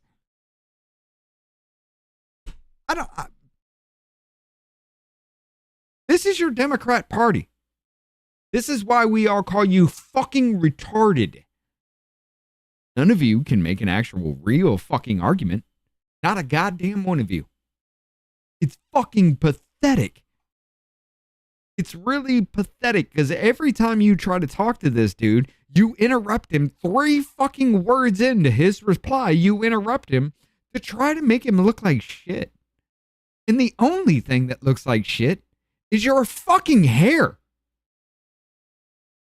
Dude, what the goddamn fuck is actually going on in our government right now? This dumb asshole is sitting here literally saying that we're throwing EPA regulations out the window just because somebody wants to build a manufacturing plant here. Shut the fuck up, you retarded asshole. Just stop. Stop at the dumbassery. Stop at the fucking shenanigans. Stop with running your cock holster. Fucking what are you even trying to talk about? Ain't none of that shit happening, bitch. But you got to fearmonger. You got to make your dumbass, retarded fucking voters who don't even know what the fuck they're doing, let alone how to wipe their own fucking ass, vote for you again for made up bullshit that doesn't even fucking happen in this country. It's insulting that you exist, especially in our fucking government, let alone mankind. With respect to these chemicals that are regulated, do you understand why that would strike people as a bit confounding? The only confounding part that I recognize is how the Biden administration turns away from the free market and wants to allow a Biden-era EPA to enforce a Look, rule it broke again. Look at that. onto Look my at that. constituents that doesn't allow. Oh, it didn't work that time. What the hell? All right, hold on. Flip it. Nope, it's not connected to the right one. See me too. I'm gonna have to. Oh, there she is. Yeah, let me mute him real quick. Mute, just in case. Why is it always breaking? This is really getting to me. Rules Committee hearing. See, look at this. I changed it to that one real quick, and then I have to switch it to fuck back, even though it's the same damn. I may have to restart my computer and everything, but I'm not doing that tonight. Fuck it, we'll just keep it like this. Them to I hear you. choose You and said that a buy few vehicle times. that they can afford. I hear you. Quit Choose farting with the and feet. buy I'm a not. vehicle that can I'm drive not them trying. to and from work. I get it. I get why you oppose this rule. I understand why you oppose this rule. Do you support these exemptions? What I'm saying to you is I understand. You've made it abundantly clear. You oppose the exemptions that were granted under the Biden administration. Do you support these exemptions that the Trump administration is poised to grant in the coming weeks to polluters in your district? And I support. Is that a yes? I support the Trump administration, and I support that the president is aware that the Biden era mandates that were occurring last minute as he went out the door negatively affect the American people. Well, I Jonathan, no. I would just No, these venture to hearings suggest will. to you The hearings that will be on if both you're going to sides. take the position that the EPA When I do does the not hearings, have I'll stay live on statutory YouTube or and Rumble at constitutional the same authority time. to grant exemptions to states that wish to impose standards on clean air and clean water that are higher than the federal government, it's probably a safe bet not to take the position that you've taken, which is that you are permitted, the EPA that is, to grant exemptions to any number of polluters to deviate from those very same standards. That is a inconsistent position, and I get that you disagree with me on that, but I'll digress. It sounds like one of the other reasons that you oppose the Biden-era rule, or why you support this CRA, is cost, right? Is prices. I heard an it's exchange previously with one of my colleagues. can't my friends stand on it the being other that side. small. The financial impact on consumers, on my constituents and constituents across the United States. And this is around significant. car prices, right? Specifically Got it. surrounding the EVs, the electric vehicles that consumers cannot afford and the consumers do not want. And I assume you would agree with me. We don't want car prices going up, right? I mean, the last thing my constituents in Colorado want is the prices of their vehicles going up. And I assume the same is true of your constituents. Or is that not true? Or my consumers, my constituents, and those across the United States want to pay for the vehicle that they want to choose, not the vehicle that the government mandates. Sure. I didn't think this would be a point of disagreement. You're saying your constituents don't agree with my constituents that they don't want car prices to go up? I think if a constituent wants to buy a more expensive vehicle, that is their choice. The whole discussion here I hear you about is that. I don't want the federal mandate for that. Okay. Now Mendes got you. Mr. Taco, how about I ask you this question? Do the people of your district want prices of cars, generally, used cars, new cars, to go up? Holy shit. Of course No. not. You know, Okay. Sounds like it's not a controversial position. Wait. I think most Americans don't There ain't no want way. the prices of their vehicles to go up. Is that right, Mr. Joyce? I'm going to shut your fucking stupid ass up right quick. Here, Mr. Nagoose. I got to bring this.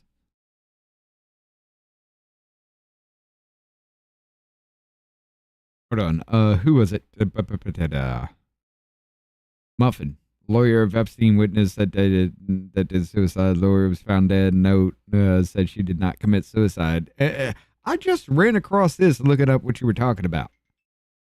Former U.S. attorney of Virginia, Jessica Alba, dead at 43, was in charge of high-profile cases targeting CIA leaks and Russian fraud schemes.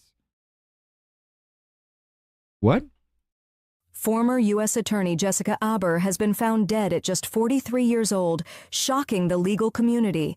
This high-profile prosecutor was responsible for some of the most explosive cases involving CIA leaks and Russian fraud schemes. Alexandria police discovered Aber unresponsive at her home Saturday morning just before 9:20 a.m. The Biden-nominated attorney, who resigned in January when President Trump took office, had been handling some of America's most sensitive national security cases. One of her biggest wins came when ex-CIA analyst Asif Rahman pleaded guilty to leaking top-secret documents about Israel's plans to strike Iran. But that wasn't all. Aber was leading the explosive case against Virginia-based Eleview International, whose executives allegedly ran schemes to illegally ship sensitive American technology to Russia, despite sanctions. She also secured indictments against Russian nationals with a $10 million reward on their heads for running one of the largest online money laundering operations targeting critical U.S. financial infrastructure. Oh, something about that just doesn't seem right, though, does it? Like, just from that. I'm going to look a little bit further while we continue with this, but, what? Or is that, I can't get you to agree on that? I think that they want to pay for the vehicle that they want to choose. Okay, all right. Well, maybe, I think I understand why you don't want to answer that question directly. And it's because you know that car prices are going up, right? That just 2 days ago, for the first time in 3 years, used car prices went up year to year, increase. You're aware of that, right? There's an article I can read to you. I don't want to go through the whole. So why the fuck are you sitting there trying to push getting EV vehicles, some of the most expensive motherfucking technology we have at this point in time? Why the fuck is your stupid ass trying to push people into this while saying it's a bad financial fucking decision because nobody can pay for shit right now? How fucking dumb do you gotta goddamn be? It wasn't a year ago. You were in the same goddamn seat you're sitting right now saying EVs must be, everybody must have an EV because of green energy, green energy, green energy. And now, because of the new fucking president, you're saying green energy is shit? What the actual fuck do you stand for, Nagoose? Is it just to sit there and try to look like you're some kind of badass cutting people off 3 words into their response to you? Is it because you want to look like some kind of badass in fucking Congress sitting here saying you have the rights over the wording of these fucking bills? This is retarded, son. This is blatantly beyond fucking retarded. Just 1 fucking year ago, you were saying EVs must be a thing. But don't buy a Tesla. Just 1 fucking year ago, you were saying that. And now you're sitting here saying they shouldn't buy electric vehicles that I was pushing for because of green energy policies. 1 fucking year, asshole. Not even. Not even. 1 fucking year, and you completely revert yourself around simply because you want to try and be a badass. Interrupting everybody and just trying to talk and be that commanding fucking presence in the room when literally you just look like the dumbest son of a bitch ever to walk the face of. You look like the kid in the fucking at the party that wants to show off how smart they are. Yeah, we all know who that is. We all know how that is. I've been that person. So you're going to sit there and fucking tell me you're going to try to pull that in fucking Congress when just not even a fucking year ago, your dumbass was sitting here saying that everybody needs to buy electric vehicles because we need to save the environment. And now you're sitting here saying nobody should buy electric vehicles because they don't have the goddamn money. I wonder why, faggoty Andy. There's an article from a Pennsylvania newspaper that I could quote to you that I can represent to you attests that car prices are going You up. bring an interesting point into the conversation, and that is my concern as we decrease the number of internal Put me in combustion fucking office. engines, I'll be kicked which out in 2 Americans goddamn want weeks, to but every buy. single one of these As we motherfuckers decrease would know those, some we shit. will see an increase in those costs if we force individuals into electric vehicles that they cannot afford. So you don't think My whole argument right here would be like, faggoty Andy just a year ago was sitting here saying we need to switch to electric vehicles because of green energy. And now faggoty Andy is trying to catch me in a got you moment because he doesn't think that Americans have the money to buy the electric vehicles that he was pushing. So while you're running your fucking cock holster over there, tell me why you actually feel the need to actually think Americans are so fucking stupid to sit there and take you seriously in any way. Especially when not just a fucking year ago, you were saying EVs save the economy, and now you're sitting here saying EVs are shit. It's a waste. It's a money pit for American citizens, and they shouldn't be buying it. Rectify that goddamn dumb shit. Not even a year later. Rectify it. How the fuck are you going to sit here and try and catch me in a gotcha goddamn moment when you yourself was advocating for every single person to buy these fucking vehicles? How? Rectify that to me, you stupid son of a bitch. That's why I would be kicked out. Within a few weeks, my ass would be expelled from Congress. that the car prices going up, unlike every economist in our country has concluded, have nothing to do with the tariffs? That you think that is that's not a factor? We saw. Hey, you stupid son of a bitch.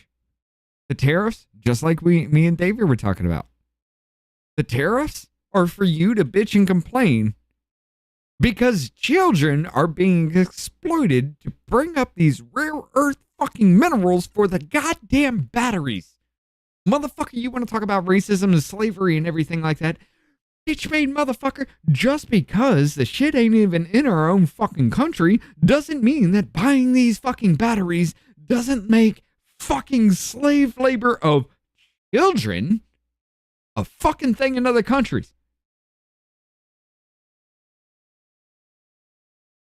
This is the biggest fucking negotiativity I even fucking heard in my life. What the goddamn fuck are you talking about, asshole? You want to go back on everything just because a Republican brings something up to say, hey, all these EPA things, yeah, they're going to hurt American citizens. And this motherfucker is actually agreeing and saying it's going to hurt American citizens. You were arguing that point, but right now, because check this out, America, his argument is you were arguing that point about how all this shit is going to hurt the American citizens. But right now, right here, right now, this green energy shit that I'm pushing is hurting American citizens. So the fact that you're actually sitting here saying, hey, we need to take a look at this is somehow your own fucking fault. This is the dumbest shit I've ever heard come from this motherfucker, and I've heard a lot of dumb shit. Bitch, this problem. Nagoose, you fucking stupid asshole. This problem that we are in is because of you, you stupid faggot. You're the one that pushed for all this shit to cause inflation to go through the fucking roof. You're the one sitting here saying we need to go EV. Everybody needs to have electric vehicles by 2030 everywhere across the fucking country. Never mind the fact that our energy grid can't keep up with it. Never mind the fact that you won't let nuclear fucking power. We need to use wind turbines.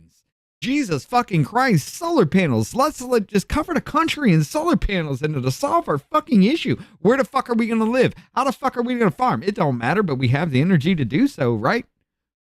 You are the dumbest motherfucker walking.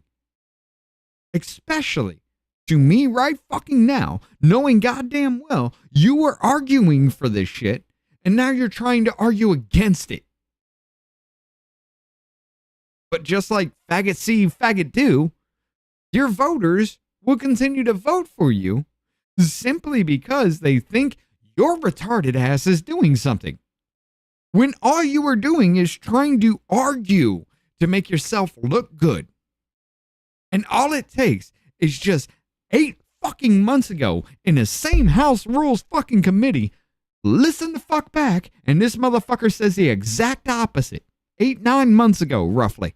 Exact fucking opposite of what he's saying right now. So if you're voting for Mr. Neguse, what the fuck is your major malfunction? Are you mentally fucked in the head? Have you never listened to this cocksucker? This is the most retarded shit ever. He's putting on a show for you, ladies and gentlemen. He'll vote however he's fucking told to vote. He won't vote for you. He don't give a fuck about you. All he gives a fuck about is these little clips right here. Fucking freeze frame perfect for it, because if that's not performative, I don't know what the fuck is. You were sitting here demanding that every single person go EV. Every single person must be ordered by the President of the United States to go EV. You must be forced to buy an electric vehicle. And now here he is saying the electric vehicle thing is a problem. Why? Because Asperger's man is involved? Shut the fuck up. I gotta piss. Saw used cars increase during COVID. We saw that increase in used vehicles. Correct. 4 years ago during COVID, I don't really understand that. I'm not asking you about car prices during the COVID pandemic. What I'm asking you is the market drives what those costs are. And what my why do you concern think the market is changing right now? Why the CRA is in place is that we are concerned that that is going to drive additional costs that America cannot I see, afford. but you're not concerned at all about the tariffs. I think that the tariffs are short-term pain for long-term Short-term pain. Let me just tell you, I'm not going to, I don't want to impute your motives here. I can just tell you that my constituents in Colorado didn't sign up for the short-term pain that you're apparently comfortable with. They don't want car prices to go up. And the fact that you can't bring yourself to just even agree with me on that premise, the notion that generally speaking, we should try to keep costs low, to me speaks volumes. No one here is prepared to defend President Trump's reckless tariff policies and yet simultaneously refuse to concede to the reality that these policies are wreaking economic havoc in communities in Colorado and in your communities, sir. And I understand that we have a policy disagreement about this CRA, but what I am telling you is that for the first time in 3 years, used car prices on average went up 2 days ago. And there's a reason for it. So the reason is Mr. Trump's policies, not a CRA that just went into effect. So with that, Madam Chair, again, I appreciate your indulgence and giving me the opportunity to say a few words here. And I thank both gentlemen for testifying, and I yield back. Thank you, Mr. Neguse. Mr. Scott, you're recognized. Thank you, Madam Chair. I'm just amazed at the Democrats' ability to find a way to blame anything and everything that happened on any given day or week or month on President Trump. It's just baffling to me. But I don't have any questions, Madam Chair. I think this is pretty simple and good policy. We don't need the government telling us which kind of cars we should and shouldn't buy. And this, again, gets back into the Democrat philosophy of of more government control. This is what they believe. More government control is better for your life. And I think most Americans have rejected that in the last election. Thank you, Mr. Scott. Mr. Norman, you're recognized. Oh, look, Lenny is on YouTube. I, too, What the hell are you extend talking about, you sympathy band? to Jim McGovern. That's no parent should go. What up, Glenn? How you should doing? Join that club. So I feel for him. I really do. Puts all this pretty much in perspective, really. You know what amazes me, and what you said, Austin, is my Democrat colleagues continue to side with against 77 million people that voted for a man who wanted to change for the last 4 years. It's been horrific. Norman, if you don't bring up the goddamn fucking fact that every single Democrat wanted to push us into this position to where we are here right now talking about this shit, to where everybody has to have electric vehicles, and now they're sitting here trying to walk that shit back. If you do not point that the fuck out, I swear to fucking God, you do not need your position. Jesus fucking Christ. Again, ladies and gentlemen, one of the most effective people at calling shit out in this fucking government right now is Thomas Massie. And Thomas Massie even missed the fucking point when they were going through the resolution there to impeach Mayorkas. Even Thomas Massie did not fucking hear the argument that, okay, so high crimes and misdemeanors is the only thing you can impeach for, right? High crimes would be genocide, correct? Okay, cool. Misdemeanors would be jaywalking, correct? Okay, cool. High crimes and misdemeanors. So if he doesn't commit genocide and he doesn't jaywalk, anybody cannot be impeached. You cannot use impeach because it's not a high crime and misdemeanor. You didn't jaywalk and you damn sure didn't commit genocide. Everything else between, we're all cool. Even Thomas fucking Massie missed that argument. And I guarantee you this nutless fuck right here will let that opportunity fucking slide. He will let that opportunity slide to sit there and say, that stupid Nagoose over there just fucking argued EVs are bad after 5 years of saying we need to go EV to save the fucking planet. If that's not the Democrat Party for you, I don't know what the fuck is. If you don't say that, go fuck yourself, Norman. Horrendous what we've been through, and the government regulations and bureaucratic mess that he's let this country in have been unbelievable. Morgan, you mentioned the price of batteries. Went to the post office, and a friend of mine had bought a Tesla, and I think it had it 2 years. And I said, "What are you going to do with it?" He said, "I got to buy batteries." It was a small Tesla. I don't know the model numbers. You know what the price of the batteries? $20,000. He paid $55,000 for the car. Could he afford it? No. Could he afford the batteries? No. What's he going to do? He can't put gas in it. But it goes back to the question, let the American people decide. What made this country great wasn't government. Government takes from the American people. What makes this country great is free enterprise. I can't imagine the people of California putting up with these kind of regulations across the board. But how they elect officials that let more government control the type car they drive. The last car my son-in-law drove was an electric vehicle that they're trying to sell him. It slammed on brakes when a sensor went off, and how he didn't have a wreck. So he's done with electric cars. Bottom line, let the American people pick. He would never pick an electric vehicle now with what he's had.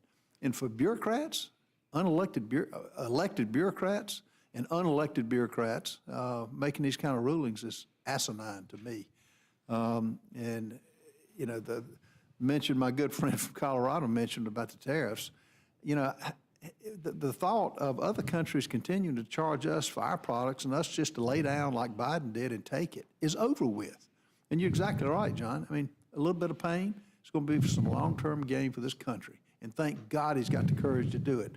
The other Stop thing that breathing continues into to the amaze me fucking about my mic. friends on the left is continue to criticize Elon Musk.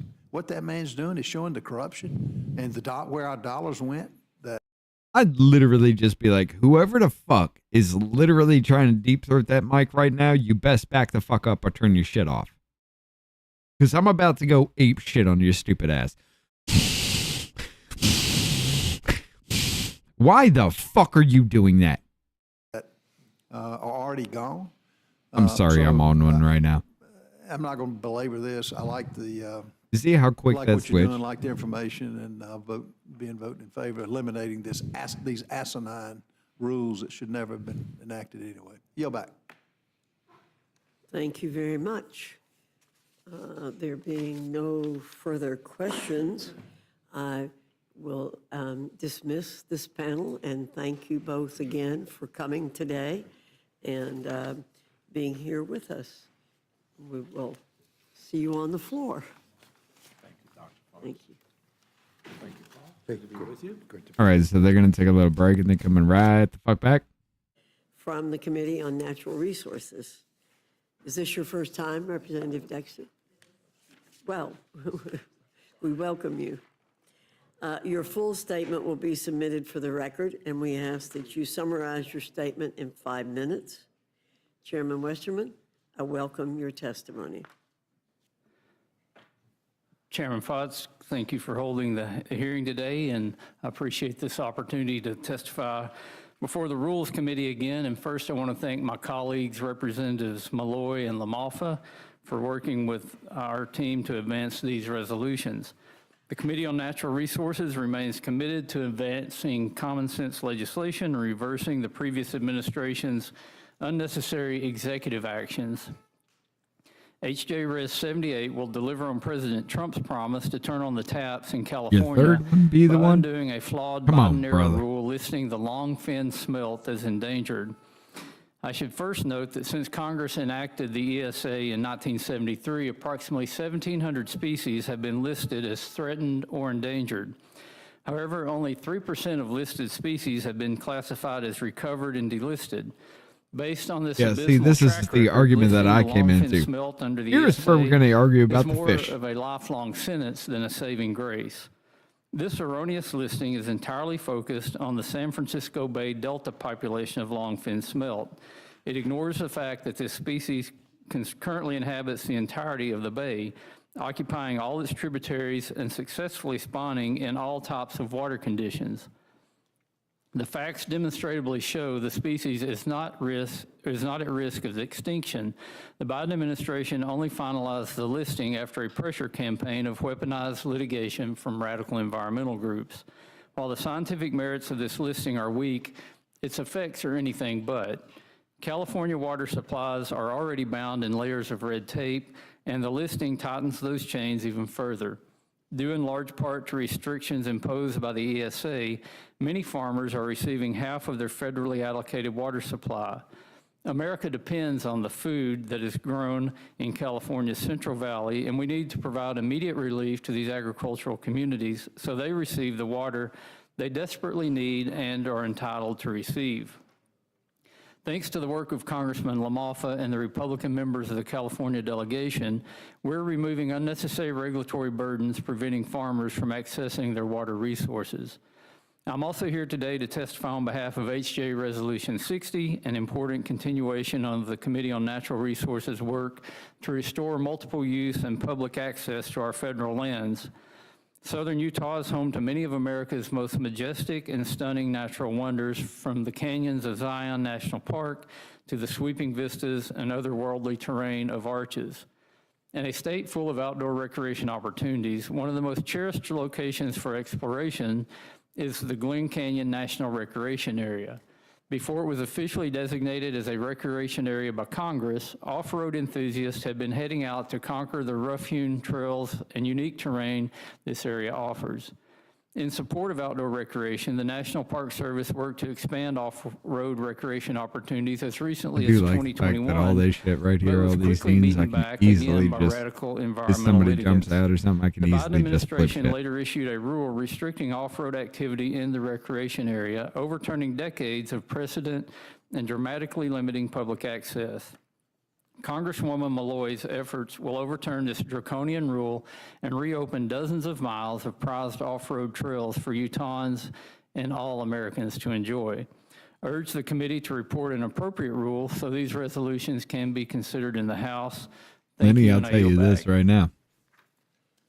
One of the Thank you, Mr. buildings that I Westerman. cabled up Representative Dexter, has you're recognized. 17.8 miles of Cat 6 and Cat 6A. Think of how much copper that is. Bitch, are you so goddamn retarded you don't know how to use a microphone? Please be reaching for that button.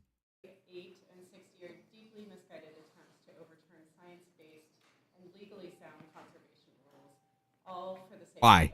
Why do they exist in our I wasn't sure if you were using it, so I didn't turn it on, sorry. House Joint Resolution 60 would cancel a National Park Service rule managing motor vehicle use within a small, fragile area of the Glen Canyon National Recreation Area, a stunning expanse of canyons and desert landscapes. I got to touch on it. I'm sorry. Dumbass. He comes in to turn your microphone on while you're talking. And you look to the person next to you and say, I wasn't sure if you were using the microphone I was supposed to be talking into. So because you weren't sure if the dude sitting next to you that wasn't talking was supposed to be using the microphone sitting in front of your fucking...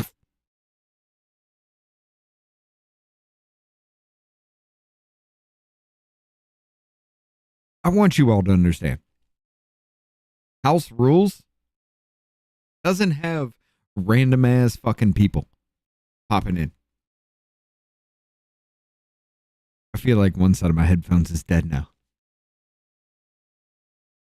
It doesn't have random fucking people popping in. House rules is house fucking rules. That's everybody.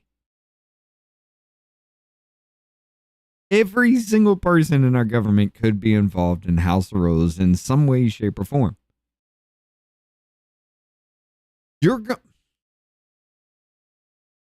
Why is this our government?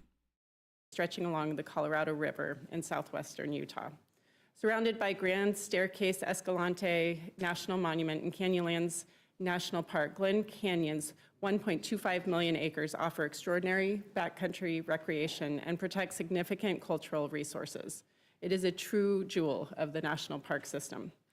The rule targeted today didn't come out of nowhere. Planning back in 2007 was initially concluded with an overly permissive Trump-era record of decision in 2018. Only after litigation and settlement did the National Park Service, or the Park Service, finalize the balanced rule targeted by this resolution. The rule carefully balances visitor access with the long-term stewardship of park resources. Despite some rhetoric we may hear, the Park Service has not shut off access for off-road vehicles. Quite the opposite. The rule allows off-road vehicle access on 388 miles of roads within the park, only closing access to approximately 6% of the existing roadways to protect sensitive cultural and ecological sites. And even those closures maintain access for street-legal vehicles.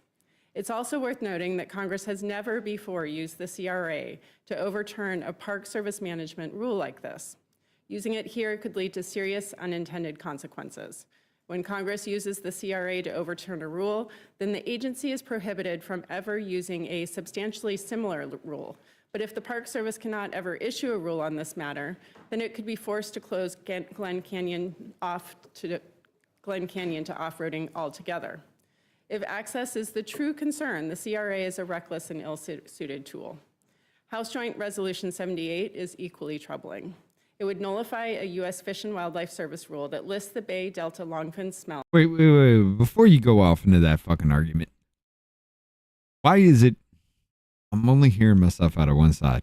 This is going to fuck with me, but why is it that you're actually sitting here?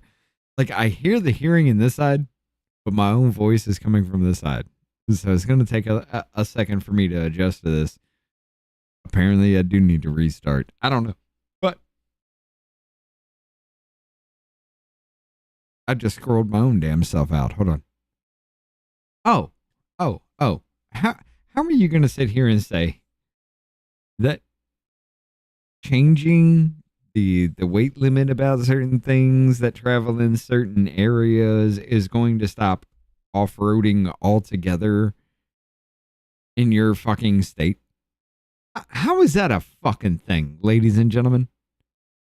How is that a goddamn thing?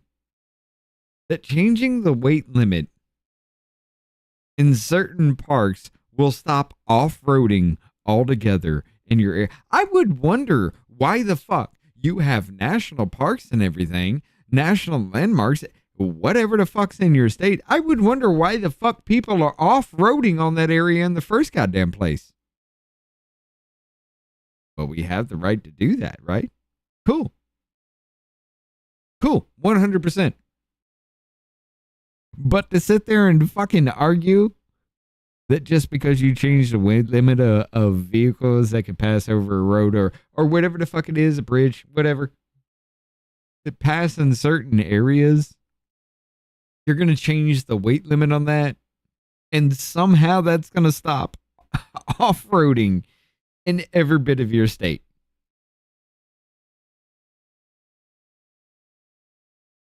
Look, I know AOC is literally, well, look, let's just say she's one of those people that are in last place for more brain cells than an amoeba. But she is leaps and bounds above you. As an endangered species, despite overwhelming scientific evidence that this population faces extinction without intervention. If Congress invalidates this listing under the Congressional Review Act, it would permanently block those federal protections, no matter how close to extinction the species gets. Rather than confronting real challenges facing Western water systems, years of over-allocation, a changing climate, and aging, crumbling infrastructure, this Congress is scapegoating a single struggling fish species.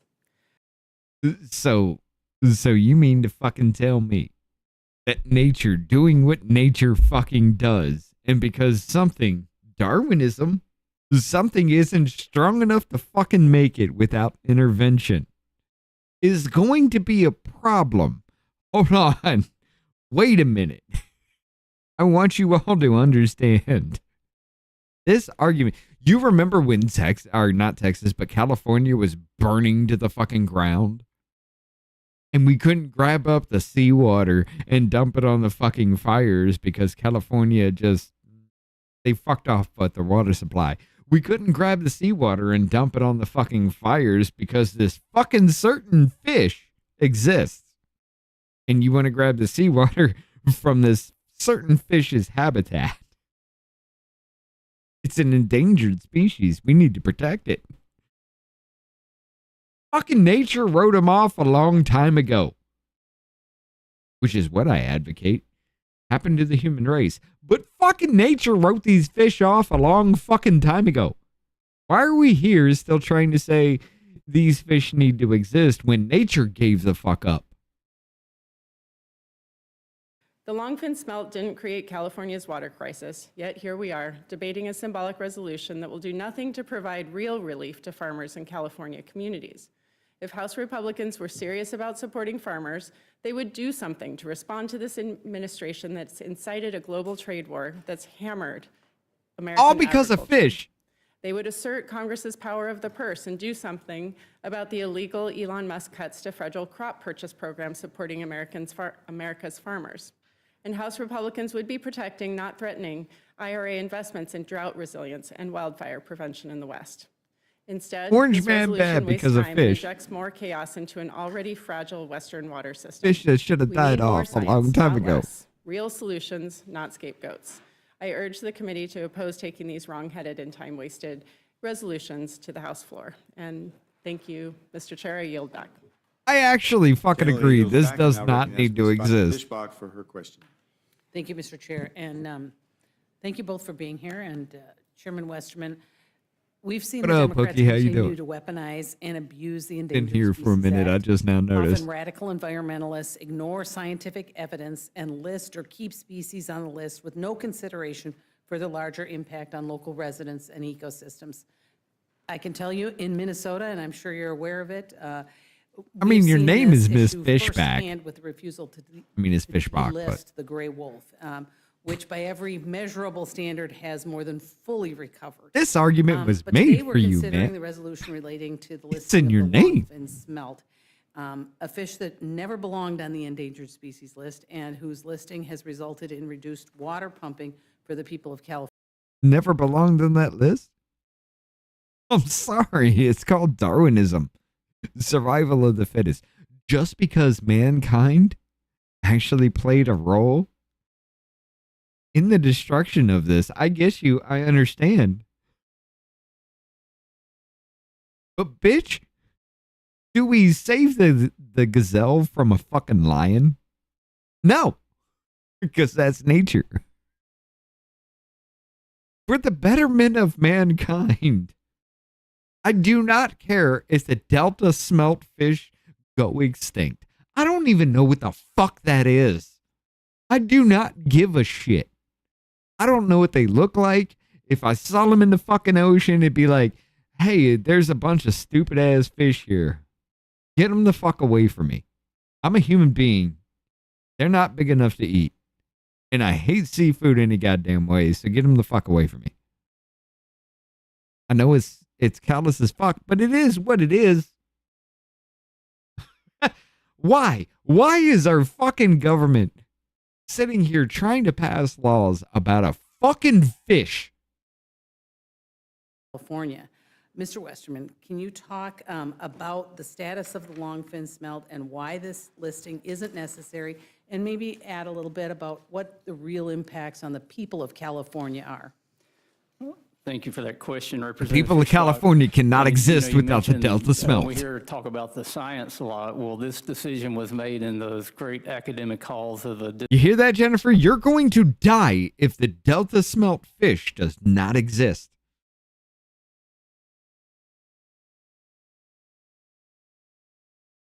This is your taxpayer dollars at work. I don't know how to explain it any fucking better.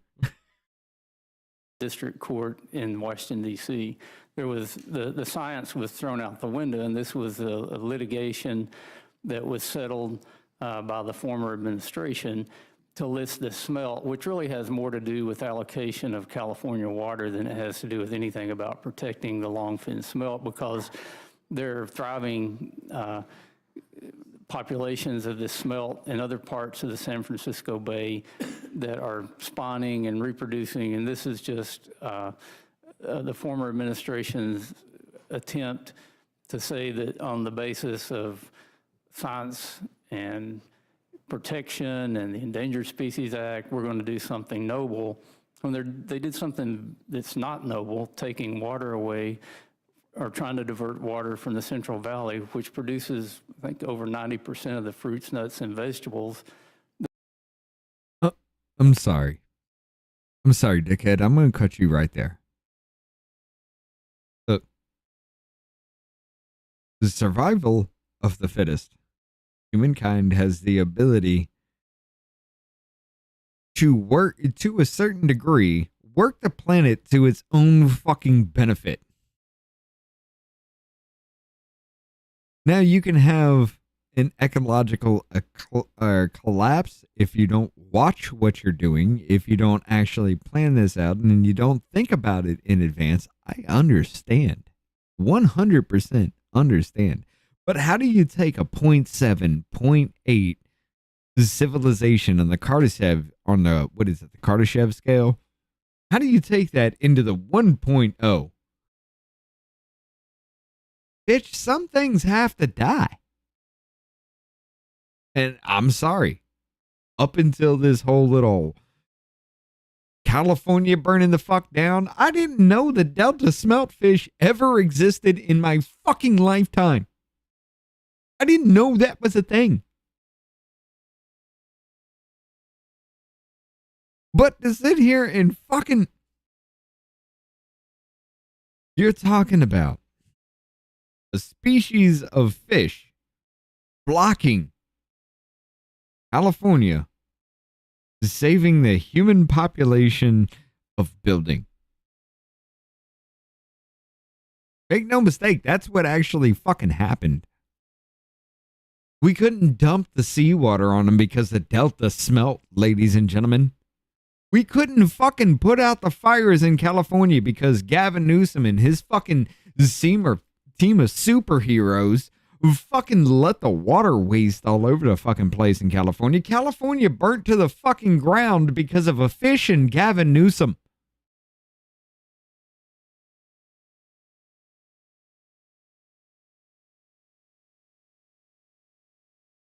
Under that fucking logic, humanity should just die the fuck out. I'm not gonna play any games with that. Under that logic, humanity should just die the fuck out altogether. Okay, sir. Okay. Let's let you finish your point. Maybe you might be able to pull this out. I fucking doubt it. But goddamn, you have to be the most retarded. I'm not going to say that. Well, I will say that you have to be the most retarded son of a bitch ever to sit there and think that an actual fish, the lives of a fucking fish, are above the lives of a human being. Now that's going to spark some controversy because I want to line it up to where we do have a certain guest that may come on when she gets the chance to. This is a special one. This is a woman who would save a dog's life over yours. I think it'd be fun. She's a fucking hoot to talk to. But let's go. That our country relies on for food. So this is bad science. Again, it was another sue and settle that has caused What's Colorado's the species to go on excuse? the list. It's It not does thin nothing air. for the species. Probably actually hurts it in the long run. It's air full of and THC. hurts other species because it directs resources away from species that actually are endangered. Fucking Colorado led the way for that shit. I'm not gonna lie.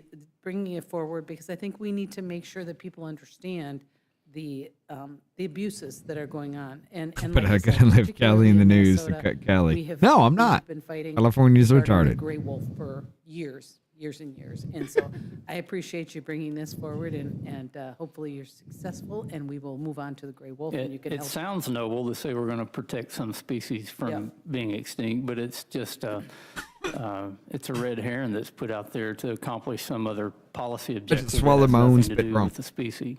And unfortunately, You, sir. It's you, sir. You're the fucking dick, literally breathing into the goddamn microphone. It was you I was raging out against earlier. You are the dickhead that literally thinks that you should just sit here on the fucking microphone, a dynamic microphone, not a condenser. To sit here and I actually have to breathe really fucking hard into my fucking microphone for that to register. You see how that is?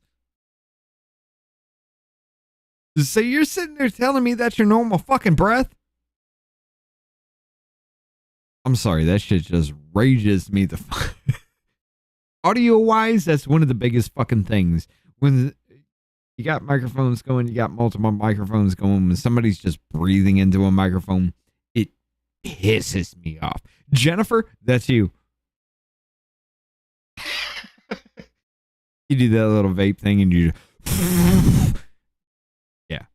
the Endangered Species Act is being abused like that all over the country. Absolutely, and thank you, Mr. Chair, and I yield back. Gentlelady yields back. Now recognize Ms. Scanlon for her time for questioning. Thank you. Hi, Representative. Can you tell me, did either of the resolutions receive a hearing or markup? No, they did not, and we have had no public input at all on these rules. I mean, it seems like this type of process where there has been a process. Wait, you've had no public input? That means that nobody gives a fuck about the fish. I'm sorry, we just watched a state burn. Nobody gives a fuck about the fish. You didn't get public input on fish? That means they don't give a fuck. There's been rulemaking, there has been input, and now Congress is just going to swoop in and undo all that work without any hearing, without any input? Yes, thank you, Representative. That is. You're not going to get any input. Nobody gives a fuck about a rule that fish. went through public comment. If it's something we can't eat, Previously, why do we the care? rebuttal has been negotiated, not necessarily as broadly with public input, but certainly transparently, very unlike what we are experiencing with this. I mean, I was particularly taken in looking at the CRA concerning the use of ATVs and off-road vehicles in Glen Canyon. Do I have this right? There are 388 miles of park roads in Glen Canyon where ATVs and off-road vehicles are permitted, but this regulation only says that they can't go on 24 miles. That's ecologically sensitive or Yes. environmentally sensitive? Yes, Representative, that is correct. It's 6% approximately of all lands, and they are, or roads, and they are open to on-road vehicles. It is only for the off-road vehicles that it is restricted. Okay, so someone So the loud and noisy. God damn it. This is a perfect freeze frame. Why is your nostrils like that? That is not fucking normal. You are a lizard person. What the goddamn fuck? It's like a lizard grew a nose. What? Anyway, that threw me the fuck off. So it's a noise thing. Because modern vehicles, everything about it, they're allowed to pass in this area. But my car doesn't make as much noise as a goddamn off-road vehicle. Not like an ATV or anything like that. Your little golf carts, whatever the fuck. Your ATVs, your whatever. Your dirt bikes and shit. Definitely don't cause so it's a sound issue. Is this what I am trying to understand from your bullshit? has balanced, the various objections and whatever and said, okay, you can go ATVing, you can do all these other recreational things over 94% of the park, but it's just the 6% that you can't. Yes, that's actually. So what's in that 6%? Is it some kind of Jesus Christ? I am on with the freeze frames tonight. You want to talk about squirrel out moments? This bitch looks like she only's got front teeth at this point. So what's in that 6%? Is it animals who are sensitive to sound? Because that's what I'm hearing from it. Because you got your ATVs, you can hear your ATVs from a good quarter fucking mile away, depending on what's there in between to break sound waves and everything. But my car, you ain't going to hear from a quarter fucking mile away.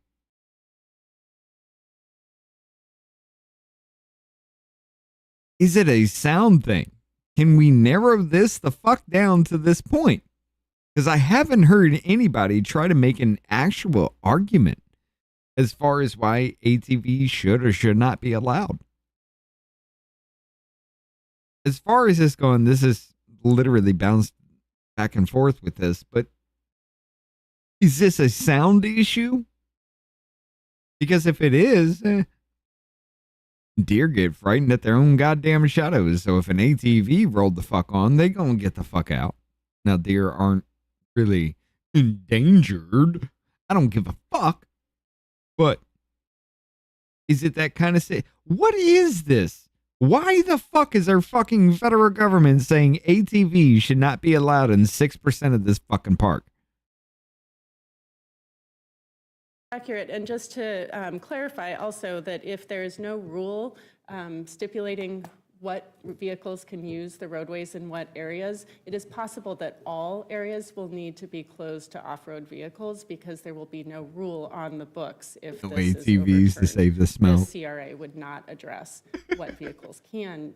It would only be removing the rule that's already been negotiated. Of course, and then we end up with the problem that once a CRA is in place, then you can't regulate this again, which seems like it could tip into the nobody can use it. Yes, if I may, it does feel like jurisdictional overreach and that to receive any remediation. Okay, so you had it right, Glenn. That 6% is just the start. That's the argument that's made there. However, I would say this, California, that 6% is just the start. Cool. Whatever, however you want to work that, that's on you. I don't give a shit. Why the fuck does this have to be a national thing?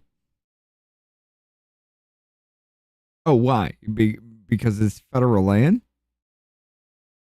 Is that the argument? This federal fucking land says that maybe there might be some sound sensitive creatures that may try to migrate away from a safe space. God damn.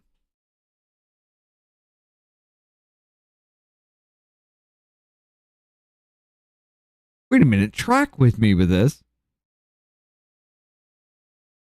These parks and everything, we created like a safe space for animals. But yet these safe spaces we have in our schools that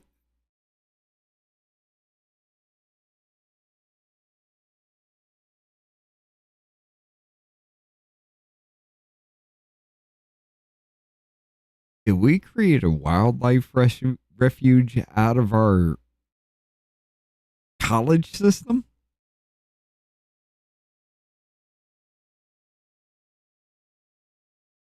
That's a weird rabbit hole for another time. I'm sorry, I led myself down that. That was just my own thinking while I'm listening to this. That's a disregard. To this problem in the future, the area would have to come to Congress to address any harm or to clarify the rule, because we will have exempted their ability to do any similar rule in the future. And one of our colleagues has just said that it would be terribly burdensome on Congress to have to legislate in an area like this. We made our when it's fucking already been college addressed education from system multiple angles. I an appreciate your endangered testimony species today, and list. Thank you. I yield back. Thank you. Taking my And I say that because you have these safe spaces in schools and colleges and everything. Endangered species list, they have their own safe spaces. We made the kids that go to college endangered fucking species.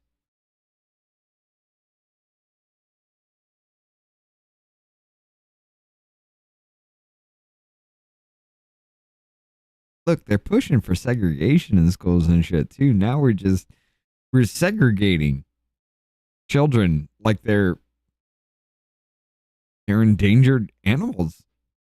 I mean, technically they are. We do have a declining birth rate in this country, but that's, I would argue, actually is just kind of leveling out from the boomer generation that kind of fucked everything up. And I say that not because, well, it was it actually led to a second industrial age in this country, but that was only because there was like 5 people entering the workforce for every 1 person fucking leaving, and now we got like 1.8 person entering the workforce for every 1 person fucking leaving at this point, something around that effect. We just fuck.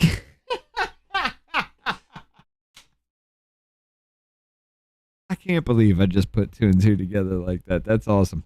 We made the education system in this fucking country an endangered species list.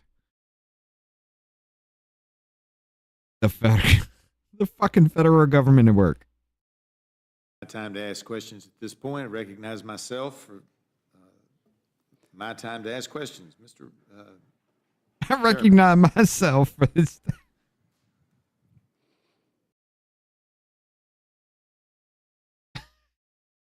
Walking back. I'm sorry, walking back. What? Thank you. Taking my time to ask questions at this point. I recognize myself for my time to ask questions. Mr. Chairman. Your brain just broke. You heard the words that came out of your mouth, and 20 seconds later, they did not make sense.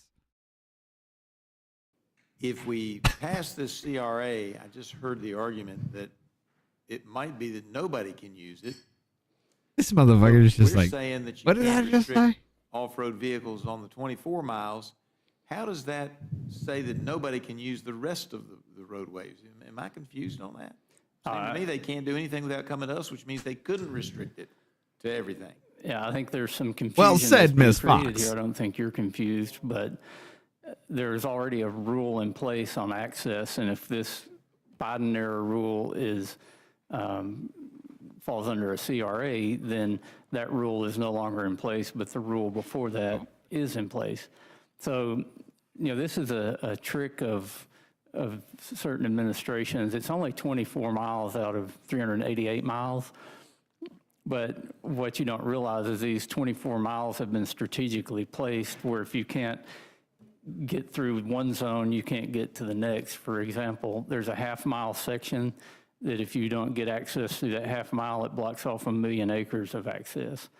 So they strategically place these, which seems like a small amount, 24 out of 388 miles, in strategic locations where you can't access the rest of those roads.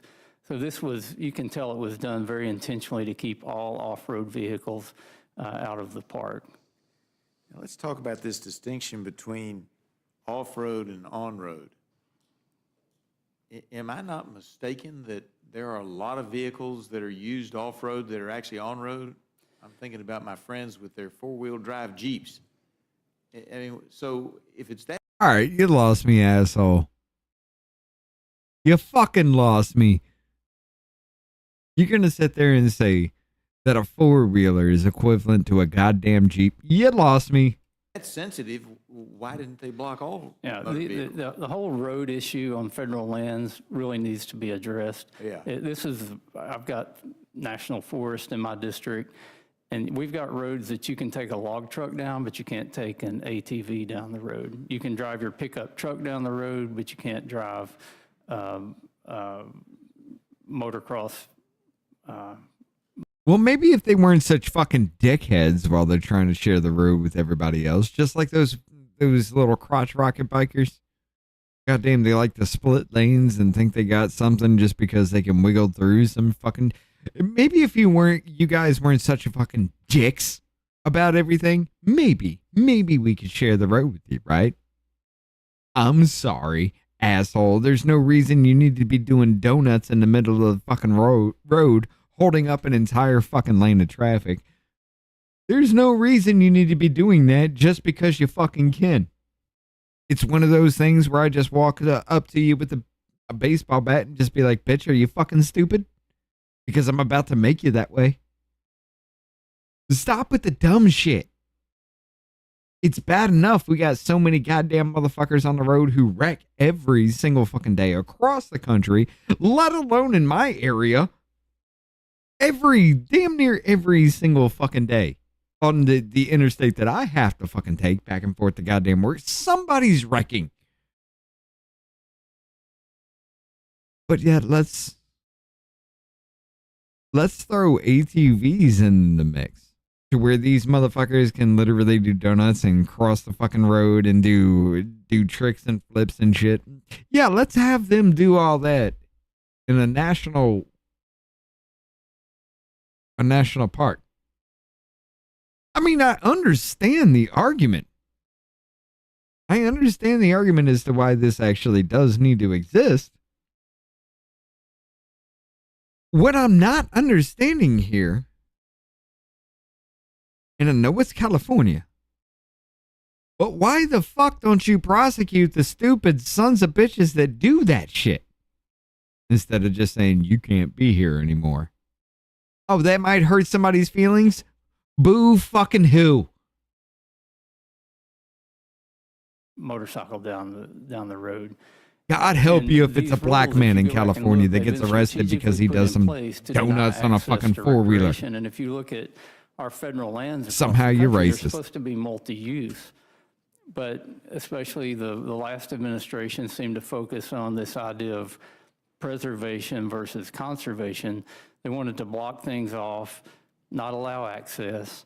And this was one way to do it. If you can block off roads, you block off people to getting to these public lands to access them. So We'll this find is, out about that on I think, Wednesday, an egregious Jonathan. violation of the multiple use mandate and trying to keep people. I'll say this. We'll find out about that on Wednesday. Is simply because, and I'll show you. Wednesday. What is it?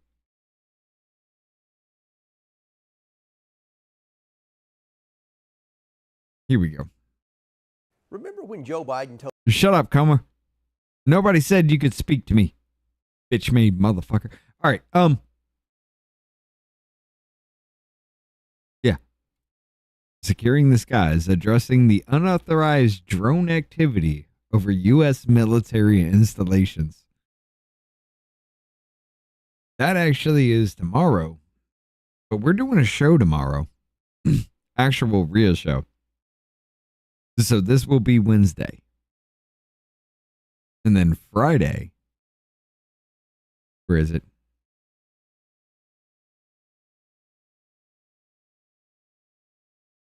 There we go. And then Friday, Made in the USA, igniting the industrial renaissance of the United States. That's going to be Friday. The where is it? Oh, you sons of bitches.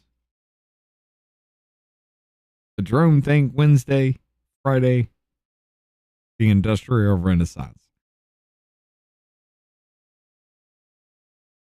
The drone one's going to be good. Fenced off from these areas. Gotta pee. Be right back. Yeah, I tend to agree with you. Let's talk about the Longfin smelt for just a minute, because I think I heard you say something that could be misinterpreted. You indicated that putting, I think, the Longfin smelt on the endangered species list would be perhaps detrimental to the Longfin smelt, but you didn't mean that that was true for, say, the California condor, because that's one that obviously has been threatened for some time, and we're trying to bring it back. And I think what you were trying to say was is that by putting the Longfin smelt on there that doesn't need tremendous help at this time, you're actually hurting things like the California condor that does need help. That's what I thought you were trying to say, but it might have been misinterpreted. Well, and both. It's another tactic to just do all these listings to get species listed on the endangered species list. U.S. Fish and Wildlife then has to devote resources to these listed species, which it takes resources away from species that really are endangered. So that's one way that it hurts. The other way that it hurts is when a species gets on the endangered species list, any kind of activity to do conservation to help create better habitat for these species, people shy away from it because they don't want to do anything around an endangered species because of fear of retribution, because they're playing in the habitat of an endangered species. So it hurts the species that are listed, both the ones that shouldn't be on the list and the ones that should be on the list. It's why we should really... Amanda, I got the mic muted on this side, so it doesn't matter either way. I heard it come down, and I was just like, all right, so if some shit happens, I need to mute it. What? I fucking closed it. You're an asshole.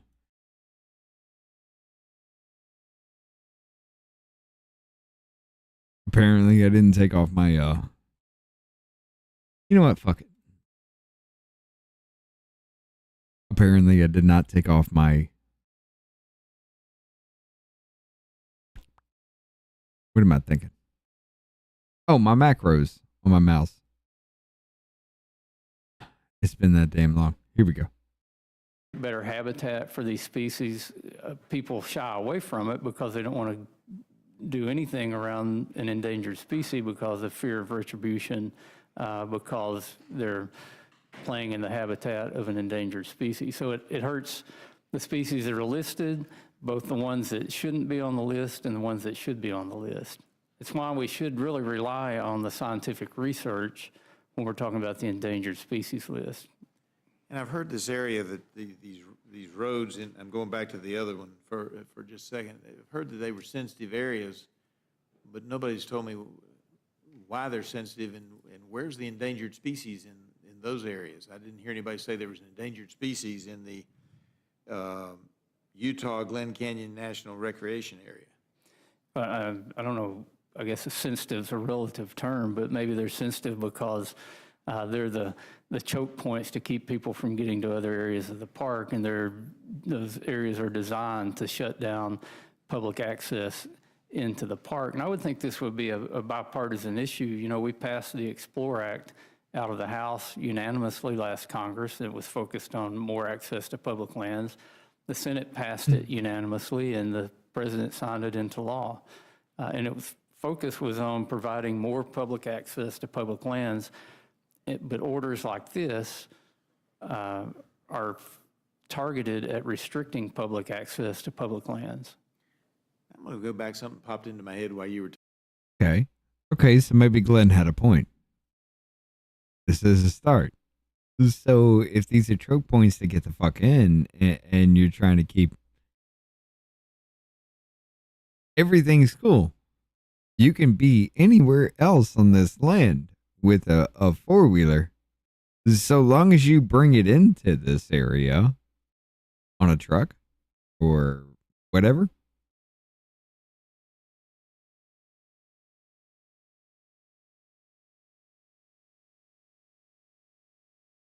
I don't know how I feel about that, but I understand the actual argument now.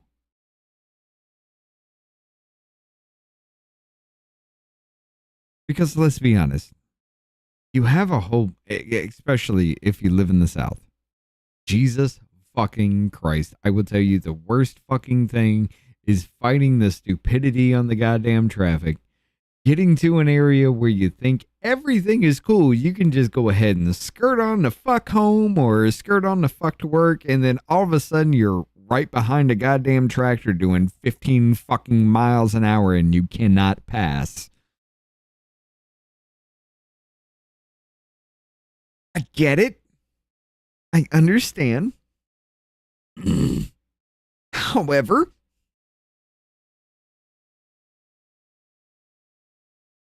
when you're trying to take a vehicle on roads during heavy traffic time,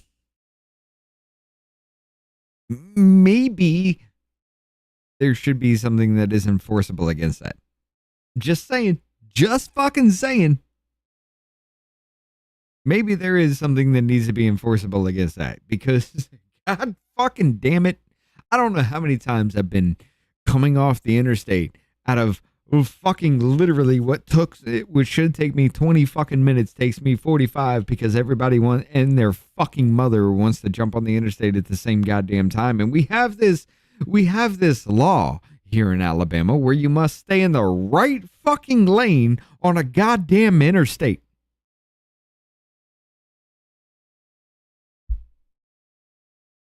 I want you to take that the fuck in. The left lane is only for fucking passing.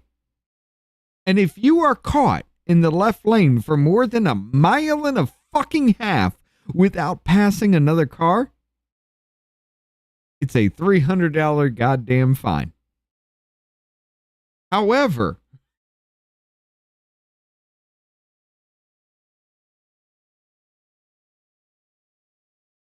on the interstate, I would say everybody's stay in the left goddamn lane, because even if the interstate goes 2 fucking lanes and there's an exit or an on-ramp, off-ramp, whatever the fuck, you got the right goddamn lane to do all that fuckery and dumb shit while the left lane still goddamn travels. But no, because my stupid ass fucking state and everything about that. Oh, the right lane. Everybody needs to. The left lane is the fast lane. That's the passing lane. So on the goddamn interstate, everybody enters and exits off the right lane.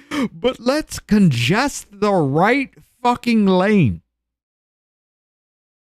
because the left lane's for passing.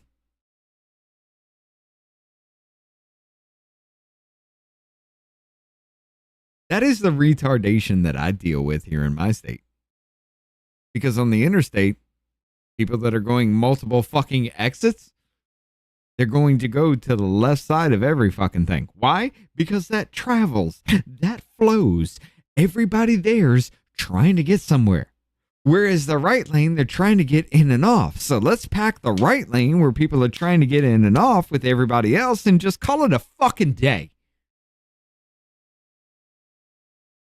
I'm sorry, that stupid ass shit just rages me the fuck out. I don't even know how I squirreled the fuck out on this point right here, but it fucking hit me. It just bothered me. Like, are y'all fucking stupid? If you enter and exit the interstate on the right fucking side of the road, why would you put most of your fucking traffic on the right side of the goddamn road? It makes no sense. Thank you, Governor Meemaw, for being so goddamn retarded. All right, let's come back to this because I don't fucking understand. Talking about the endangered species as well. I have a threat. I squirreled my own self My out. wife and I have had several fights over it. It's not in terrible danger. It's near threatened, or the very first step down the path, which is the chimney swift. And I have a chimney that I don't even know what I've real nested in. traffic is. And my wife wanted to cover it up, and I didn't. I'll admit this, Glenn. When I started traveling to understand, I could not for the fucking life of me understand why the fuck Huntsville, Alabama, an area close to me, was voted one of the top 10 safest fucking cities to drive in. Could not understand it. Over the goddamn life of me. It hit me hard and with a goddamn fucking passion when my ass went to Arizona for work. I'm going to say 7 lanes. There's 7 lanes. You got 3 on one side for 1 lane to travel. You got 3 on the other for 1 lane to travel. And there's that turn lane in between. Okay. 7 fucking lanes of traffic. 3 on each side. Not a goddamn motherfucker on the road for a good quarter fucking mile. I'm traveling around in the middle fucking lane. This dude pulls out of the gas station. Jumps into the middle of the fucking lane. Mind you, not a goddamn car went around. Jumps into the middle of the fucking lane. I swerve around the dude who damn near brake checks me because he got on and literally hit the middle lane in a 3-lane goddamn road. I had to swerve around him. And he wanted to speed up and get alongside me and cuss me the fuck out that I swerved around him who jumped in the middle lane in the direction I traveled, being the only motherfucker on the road. And then it was right there that I understood why the fuck the backwoods ass crack hillbilly motherfucking town that everybody thinks is inbred and illiterate was voted one of the top 10 best fucking safest cities to drive in.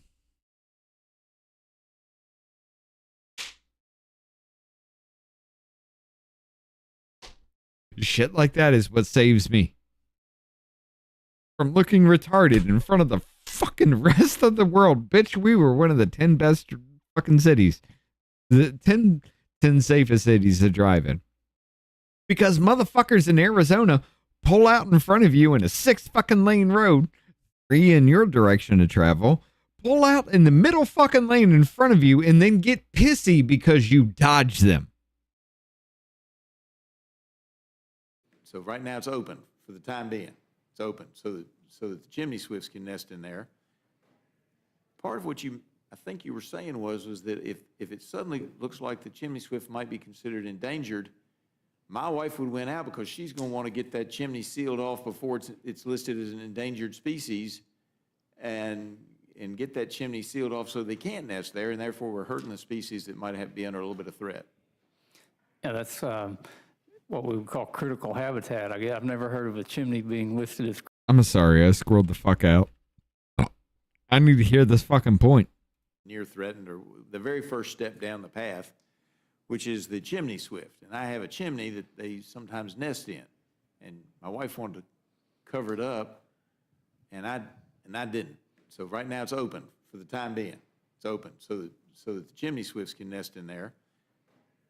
Part of what I think you were saying was that if it suddenly looks like the chimney swift might be considered endangered, my wife would win out because she's going to want to get that chimney sealed off before it's listed as an endangered species, and get that chimney sealed off so they can't nest there, and therefore we're hurting the species that might be under a little bit of threat. Wait. Wait a minute. You're kind of a man after my own heart, but you're doing it in the wrong fucking way. Whoever the fuck you are, because you're not Miss Fox. I can't use my chimney because this bird may be put on the endangered species list. That's your argument. However, you stupid ass motherfucker, you worded that in the wrong goddamn way. So because I build something that birds that may be put on an endangered species list find something to be attractive for them to build their nest in, I can't use that because the bird's attracted to it and doesn't know better that I set shit ablaze in it once in a while.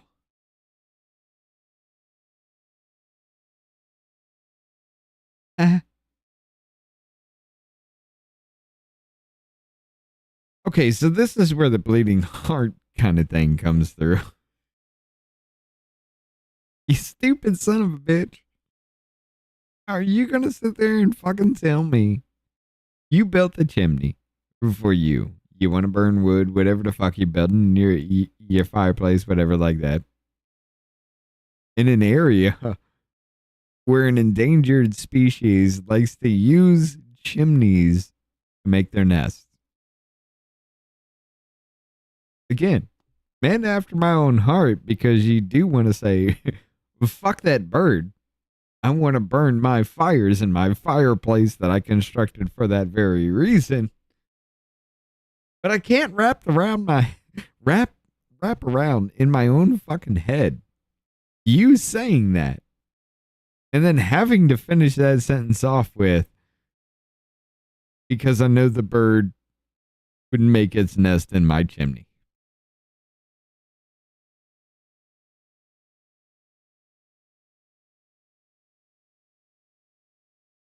That's your Republican Party, ladies and gentlemen. Again, man after my own fucking heart. My comfort, me. I am the dominant fucking species, whatever.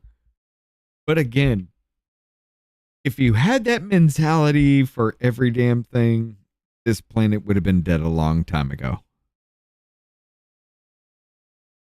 So I'm going to need a little bit stronger of a fucking argument than saying I built a chimney in an area where birds like to build nests in my chimneys, and I want to be able to use my chimney.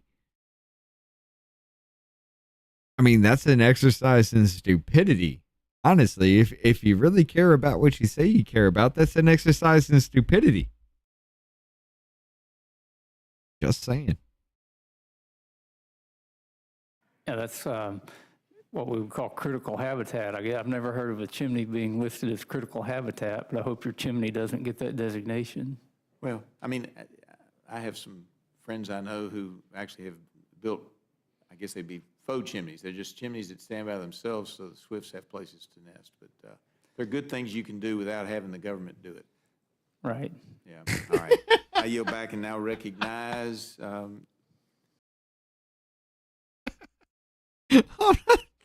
This motherfucker just said build a fake chimney so a bird can nest in it. Ms. Ledger Fernandez for her time for questioning. Release the secret weapon! Thank you and welcome, Representative Dexter. We often have the chairman here, but it's nice to I gotta do it. see you here. I gotta And do I'm it. going to just follow up. Where that joke comes from.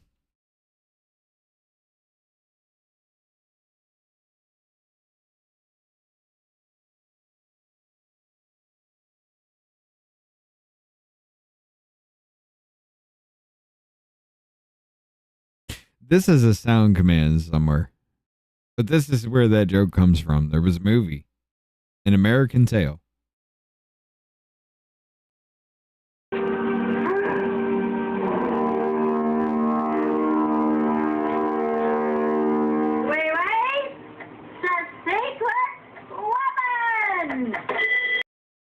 And that's what you're going to hear, ladies and gentlemen.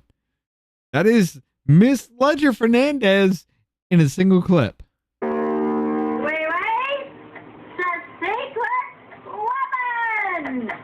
All right, let's do it. Up on a couple of thoughts. And one is They often do the dumb shit like idea that. of They do. Careful consideration that went into a settlement, right? This wasn't something that happened. I'll build more on fake not chimneys. last minute. I mean, There you get was paid for actually it. Negotiations and settlement and careful consideration and feedback. And as a result of that, I think a number stands out to me, and that is 388 miles. With nuts roasting on my open fire. Mileage that is allowed, the miles that are allowed for public access. Is that Build correct? nest in That is my accurate. chimney. Have you, I mean, I am from the Carbon West, monoxide. and I'm from a place Kill that their doesn't get a lot of children. water. And this area is not Now these bitches don't exist on this fucking planet. Pacific Northwest, where the lands can recover quickly, right? This is an area that is very dry and arid, and when you take off-road vehicles to areas that are very fragile, Wait. it takes a long time for them to recover, which is why, interestingly enough, in places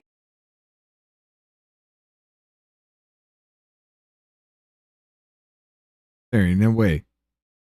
There ain't no goddamn way you're going to make this argument. Hold up. the Pacific Northwest, where the lands can recover quickly, right? This is an area that is very dry. Okay, Pacific Northwest. There's a lot of trees, right? But she's talking about an area where it's very dry. And arid, and when you take off-road vehicles to areas that are very fragile, it takes a long time for them to recover. Bitch, let me ask you a question. The CO2 emissions from a fucking four-wheeler, does that equate or eclipse the CO2 emissions from a fucking logging truck? I mean, what makes more goddamn sense as far as CO2 emissions are concerned? Even a fucking four-wheeler versus a goddamn regular internal combustion engine car. What makes more sense? What puts out more carbon into the fucking atmosphere that you bitches are so fucking crazy about? What puts more carbon? A fucking four-wheeler or a goddamn Mack truck?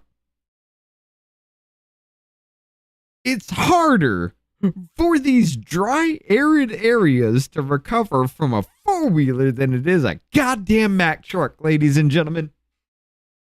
There's your green energy. There's your fucking climate crisis. There is release of fucking secret weapons. Sawtooth at her fucking best.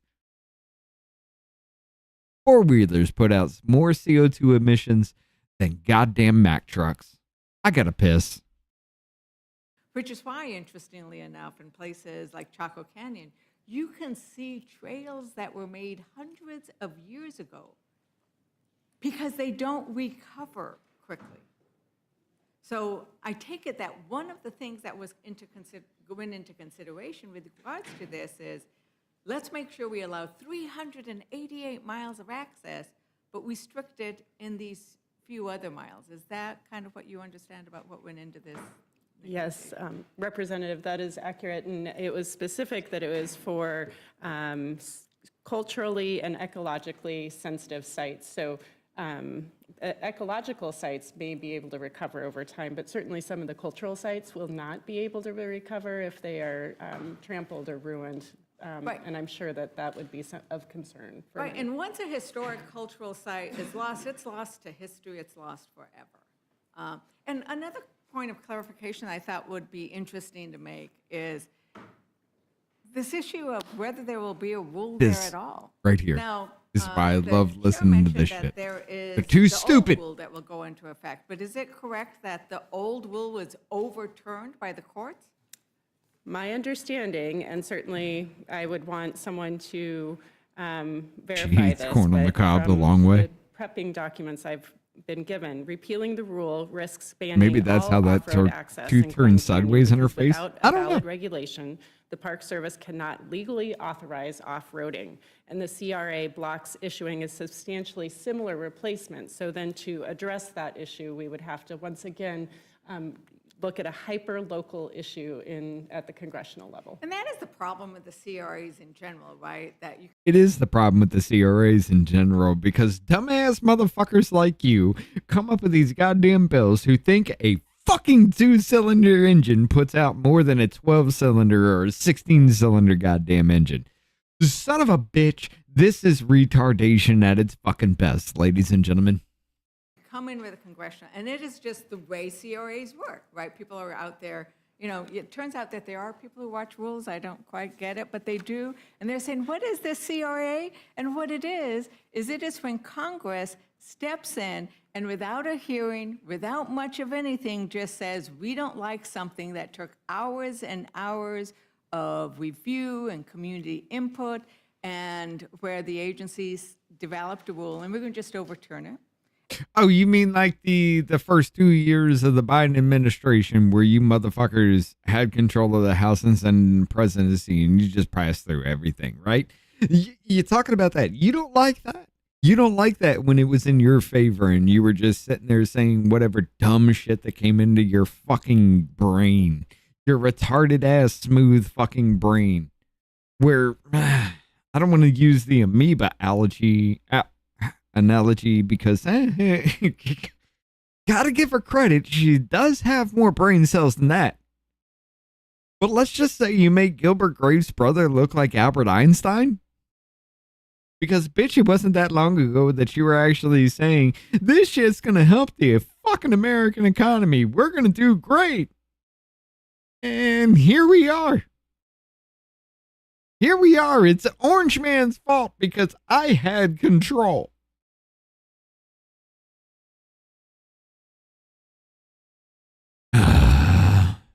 And once we overturn it, the agencies are stuck. Be very quiet. Any of this at all. So there are times when it makes sense for Congress to act. I would argue that what Congress should be doing is not overturning a rule that took hours and hours of negotiation and review and expert input. The first 18 months of the Biden administration, you stupid fucking cunt. Hours and hours in input. And Biden just said, fuck the Supreme Court, I'm gonna do what I want. Every fucking time. Every goddamn time. But rather, let's do our constitutional duty and look at those tariffs. Let's do our constitutional duty and look at what the DOGE committee is doing to this country. Let's look and exercise our oversight authority, that when we have an administration that is losing case after case after case because the courts, even the Supreme Court, are recognizing that what he is doing is illegal and unconstitutional, let's look at that, but especially these tariffs. Let's look at them. Because you're completely 100% lying. Look, speech and debate clause be damned, you stupid fucking bitch. Some of these things that have actually passed the Supreme Court, logically speaking, even Republicans would be like, dude, what the fuck? That's not going to work. That can't work because of this reason. Republicans even point that shit out to him. But your goddamn dumbass, let's just be honest, your goddamn dumbass comes from an administration who said, we're going to cancel all student loan debt. Fuck the Supreme Court that said that's unconstitutional. We're just going to do it anyway. Right? Because somehow these tariffs, talking about these tariffs, are going to save the Delta fish? I don't understand.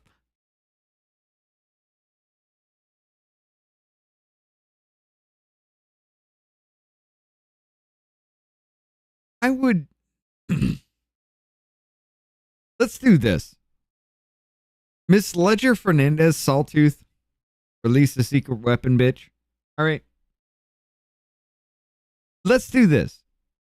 I will save the Delta fish the moment I can blood eagle you in front of Congress.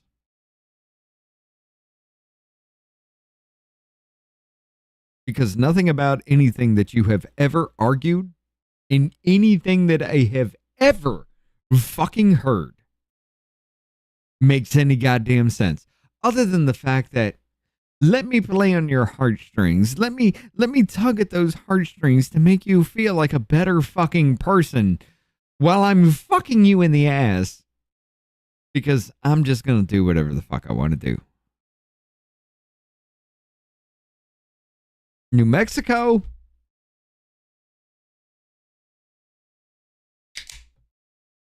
New Mexico, you're going to tell me this is the best you got?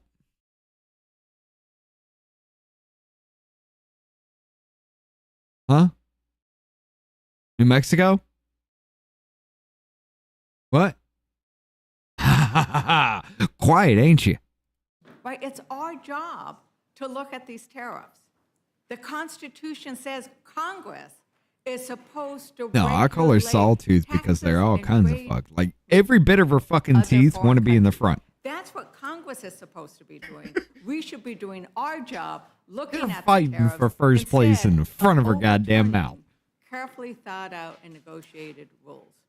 Do you want to, I am the last Democrat that gets to ask any questions. So is there anything else you want to clarify with regards to what has been discussed today?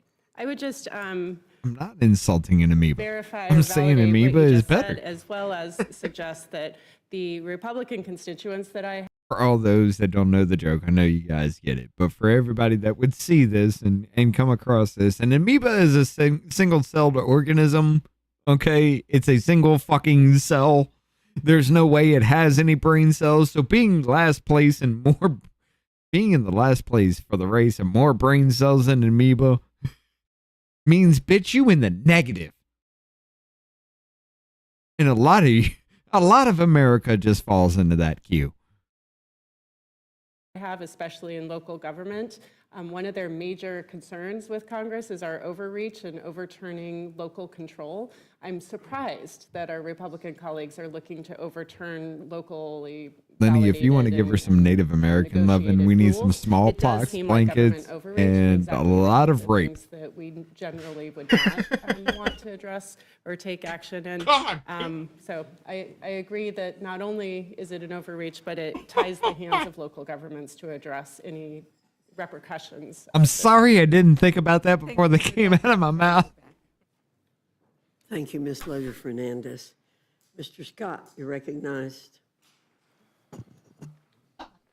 Madam Chair, I will refrain from asking questions, but I will just tell you, I'm in favor of this. And it wasn't that long ago that the radicals in the Biden administration proposed shutting down fishing in the South Atlantic Ocean. I mean, and if he had been reelected, I expect they would have shut down bottom fishing, I should say, to be clear, in the South Atlantic Ocean. I mean, that's how radical these people were that were in charge of these agencies. It's stupid, the things that they were doing. We should repeal it all.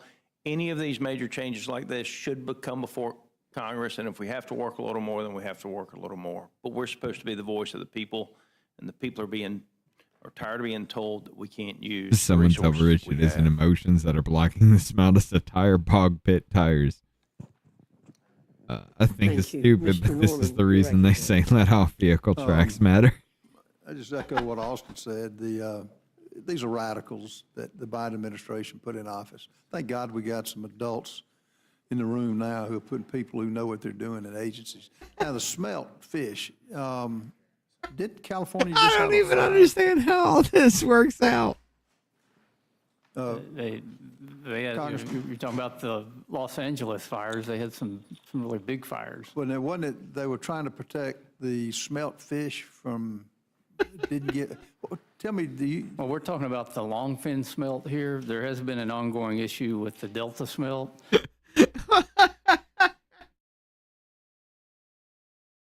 I want to say this.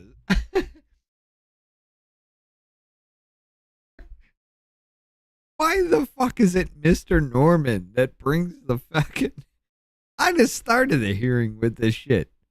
We are an hour and 40 fucking minutes in. We are coming close to the end, and y'all motherfuckers hit the biggest point right there at the goddamn end. Hold on. Track it the fuck back. Track this back. Fish. Did California just have a fire? They had, Congressman. you're talking about the Los Angeles fires. They had some really big fires. Well, now, wasn't it, they were trying to protect the smelt fish from, didn't get, tell me, do you? Well, we're talking about the longfin smelt here. There has been an ongoing issue with the Delta smelt, and water's been diverted from farmland in the north for years to so-called help this Delta smelt. But this is just another smelt, species. the longfin smelt. I'm sorry. Multiple fucking smelt fish. I don't even know what the fucking smelt fish is. Multiple species of the feldsmith, or the smelt fish. Feldsmish, whatever. Multiple fucking species are on the endangered species list for the betterment of humankind. Granted, like I said, it does need to be checked, because if you do that, I mean, you would ecologically collapse everything, because that's what humankind does. We just destroy.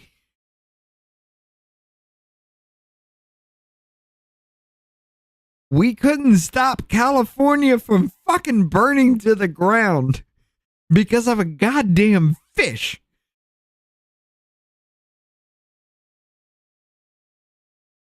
Well, that is found in other estuaries. It's got adequate numbers. There's no reason at all to list the longfin smelt. So you could just accentuate what's happening with the Delta smelt. They got another longfin smelt on the list, which is going to rob more money from more water and money from the Central Valley, where all these crops are grown that aren't really grown anywhere else in our country. So that's... Could we deport her to Mexico? Water No. that's further north she's than Los in, Angeles. She's Native but it's, American. water that would be diverted into San Francisco Bay rather than allocated to the farmers. She where can it's deport supposed to be going. you.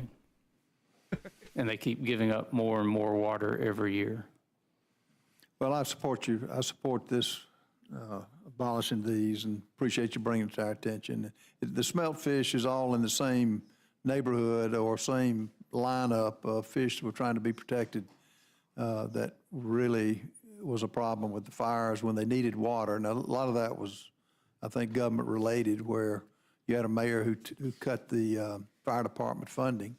A lot of it was what the governor did on not having water in fire hydrants, which are kind of a problem if you have a fire.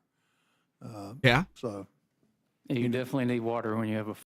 Why the fuck are we an hour and 40 minutes into this and you hit the real argument to it?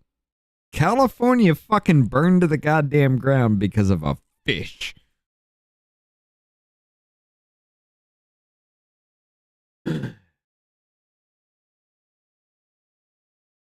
This is your fucking government. This is your taxpayer dollars at work. California burnt to the fucking ground because of a fish. Fire. I think it would help, but I guess out there they don't really consider that. But anyway, thank you for bringing it to our attention. Thank you, Mr. Norman. Mr. Jack, you're recognized. No questions, Madam Chair. Thank you. Oh, wow. Well, I do want to ask one question and make a comment. Many, many years ago, my husband and I had a chance to visit Glen Canyon and Zion and all those areas out there. And if the Park Service had done what they want to do, it wouldn't have been much of a recreational area for us in the Glen Canyon. So I've always thought of the Park Service. I'm sorry, the Delta smelt fish or whatever the fuck it is. I don't give a shit about that. If your population needs to take a little bit of a fucking dip, so that our population can still continue to live in the areas that they are because some dumbass motherfuckers decided to fuck with the water supply.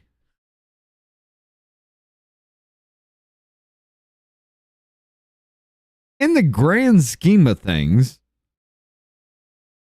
maybe there is a point to your existence. But in the grand scheme of things, I am a human being. My existence matters more.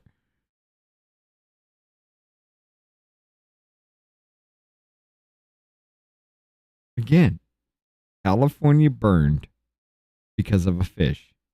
I love the fact that Davey actually took out right before the fucking fish argument started because he'd have a fucking field day with this one. This is having a dual mission. You know, the Blue Ridge Parkway runs through my district. Well, the parkway's there for people to drive through. What would we do if they cut off the driving? So do you think that the Biden administration has accomplished its dual mission of conservation and recreation and public enjoyment in this case, Mr. Westerman? I think they've fallen short on both of those, Chairwoman Fox.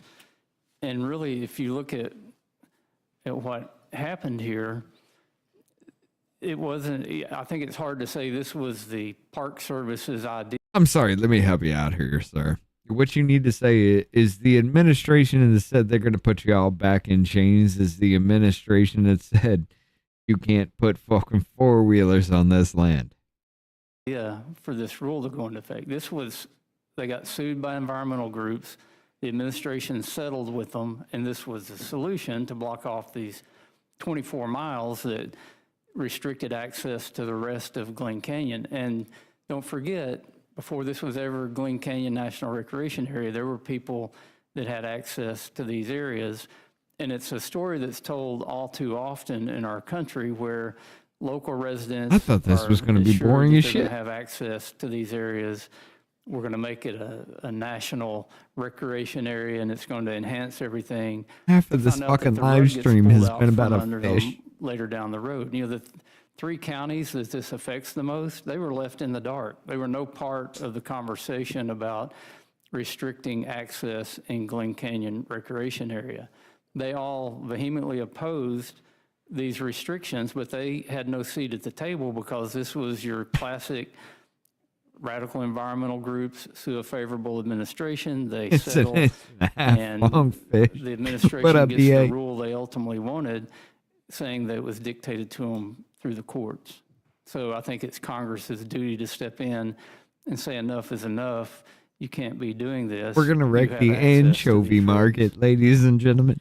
Well, thank you for that It's not comment. even the same fish. I know, Mr. Chairman, you're a very humble person. I wanted to get a couple of things in the record very quickly. You're the only registered forester in the House, right? It's my understanding. And you hold your master's degree in forestry from Yale after gaining your bachelor's in engineering, correct? I don't tell too many people about Yale, but that's true too. And finally, you served as president of the Arkansas chapter of the American Society of Agriculture and Biological Engineering. Is that correct? I did that. Well, it sounds to me like you may have learned a thing or two about the topics before us today. We're very fortunate to have you in the position that you're in. So thank you very much, Mr. Chairman. Thank you. You're very kind, Chairwoman. Seeing no further persons to ask questions, we'll let our second panel be excused with thanks for coming. And Sawtooth and Representative Scanlon. Dexter, I hope you'll come back again. damn it. You didn't fare too poorly here today. Thank you. Sawtooth and Scanlon is. Sawtooth and Scamlin. They're going to dominate the next bit of this. This is going to be hard. I don't know what this is yet. I don't know. I haven't kept track of anything that they've argued about, so I don't. I know we did the California thing, the fish thing, the wildlife thing. I don't know what's coming next, but if Sawtooth and Scamlin are all about this, this is going to be fucking retarded. Let's track.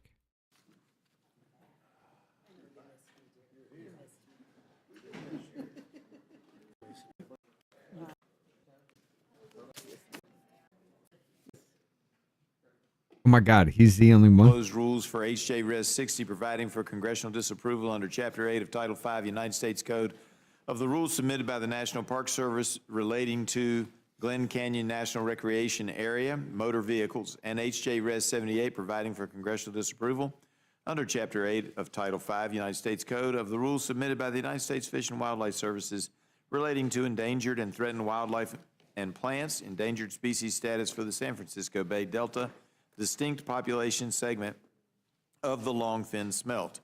The rule waives all points of order against consideration of each joint resolution. The rule provides that each joint resolution shall be considered as read. The rule waives all points of order against provisions in each joint resolution. The rule provides 1 hour of general We got debate on each joint resolution, equally divided. another controlled by the 20 chair and minutes of ranking arguing minority about member fish. of the Committee of Natural Resources or their respective designees. The rule provides each joint resolution one motion to recommit. The rule further provides consideration of HJ Res 87, providing congressional disapproval under Chapter 8 of Title 5 United States Code of the rules submitted by the Environmental Protection Agency related to California State Motor Vehicle and Engine Pollution Control Standards, heavy-duty vehicle and engine emission warranty and maintenance provisions, advanced clean trucks, zero-emission airport shuttle, zero-emission powertrain certification, waiver of preemption notice of decision, HJ Res 88, providing the congressional disapproval under Chapter 8 of Title 5 United States Code of the rules submitted by the Environmental Protection Agency. I love that. The zero emissions vehicles are the only thing you can pass in here. With the 6 mile stretch of fucking land, zero emission vehicles are the only thing that can pass through. Okay, cool. It's not like everything within that 6 mile radius kind of expands into that 6 mile radius. It's not like those that are 7 miles out are not going to affect this, because are you trying to say you have a bubble around that to where nothing is affected ecologically unless they, what the fuck? See, relating to California State Motor Vehicle and Engine Pollution Control Standards, advanced clean cars waiver. California, you are 100% Notice of fucking decision retarded. in HJ Res 89, I love providing you, Jennifer. congressional disapproval under Chapter 8 of Title 5 United States I Code gotta of the pee. rules submitted by the Environmental Protection Agent relating to California State Motor Vehicle and Engine and non-road engine pollution control standards, the omnibus low NOx regulation, waiver of preemption, notice of decision under closed rules. The rule waives all points of order against consideration of each joint resolution. The rule provides that each joint resolution shall be considered as read. The rule waives all points of order against provisions in each joint resolution. The rule provides 1 hour of general debate on each joint resolution, equally divided and controlled by the chair and ranking minority member of the Committee on Energy and Commerce or their respective designees.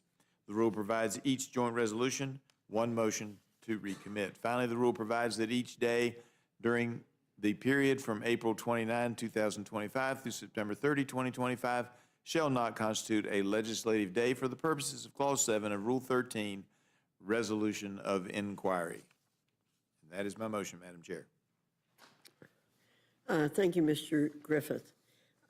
You've now heard the motion. Is there any discussion or amendment to the rule? Ms. Scanlon, you're recognized. Yes, Madam Chair, I have an amendment to the rule. Will you state your amendment? Sure. I would move that the committee strike Section 5 of the rule, which turns off privileged consideration of resolutions of inquiry through September 30th. Where is my screen again? Tolling the days for resolutions of inquiry is not unprecedented.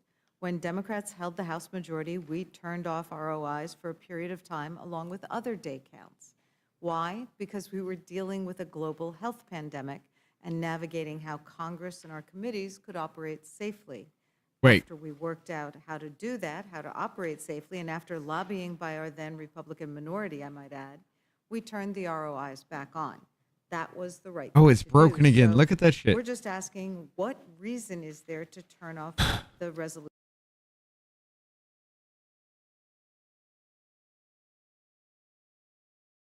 I clicked on too many things, apparently.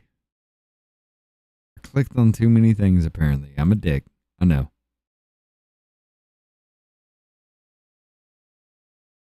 Resolutions of inquiry now. There is not an unprecedented flood of ROIs being introduced. There isn't a global pandemic that hinders the abilities of committees in the House to meet. discuss. So what's that got to do with fish? So what is it? I think Republicans are hiding because they're scared.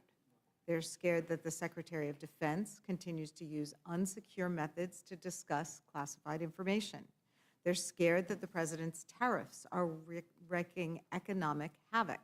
And they're scared that this administration is deporting American citizens and others. What is it? Wait, what is that bullshit? This Signalgate 2.0 already, as soon as Signalgate ended. Signalgate 2.0. What is this? We're here talking about the Delta smelt. We're here trying to protect that because Pete Hegseth, who had absolutely nothing to do with bringing that guy involved, which was Mike Walls, Pete Hegseth is a bad man.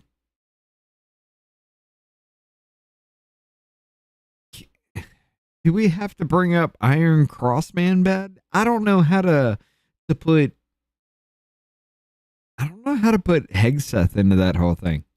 Is it Iron? Can we just label him Iron Crossman bad now? I mean, we got Orange Man, we got Asperger's Man, Iron Crossman. I don't know. Is that a thing? What the goddamn fuck does Pete Hegseth have to do with any of this shit? You retarded fucking cunt bag.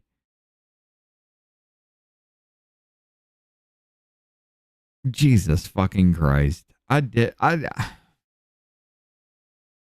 not going to make that joke. Let's go. Without due process. And they don't want to take votes to get information from the White House about all of these incidents, because that's the real problem. Republicans want to hide behind this resolution so that they don't have to risk the wrath of the president if they were to do their job and take votes on getting answers and conducting oversight. So for that reason, There it is. That's why. You're not talking about what I want you to talk about. Even though what I was talking about a couple of months ago is the reason why we're talking about this right now.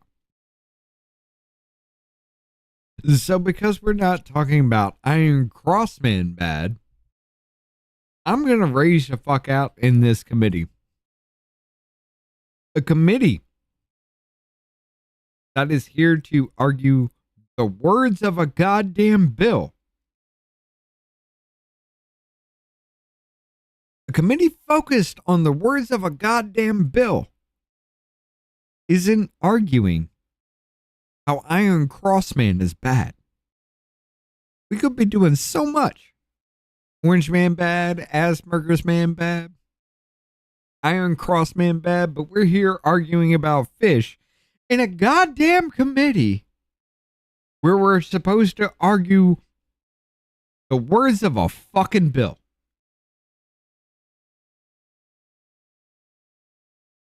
Now again, I've said it before and I'll say it again. House Rules is where you're going to hear the crux of the fucking arguments for everybody. Because this committee is the committee that argues about the words of a bill. So these arguments push out onto the House floor, because if they don't get their way, they're going to argue the words of a bill. But in this committee, where we're supposed to argue the words of a bill, I'm going to be pissy because we ain't arguing about how Iron Crossman is bad.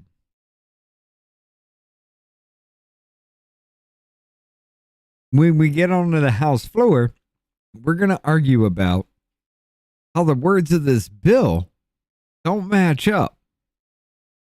Because during the House Rules Committee, where we argued about the words of the bill, I wanted to argue about how Iron Crossman is bad.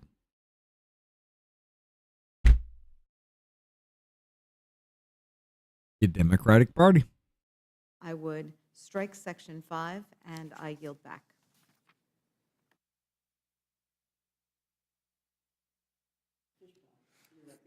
Thank you, Madam Chair. And I just wanted to just clarify exactly.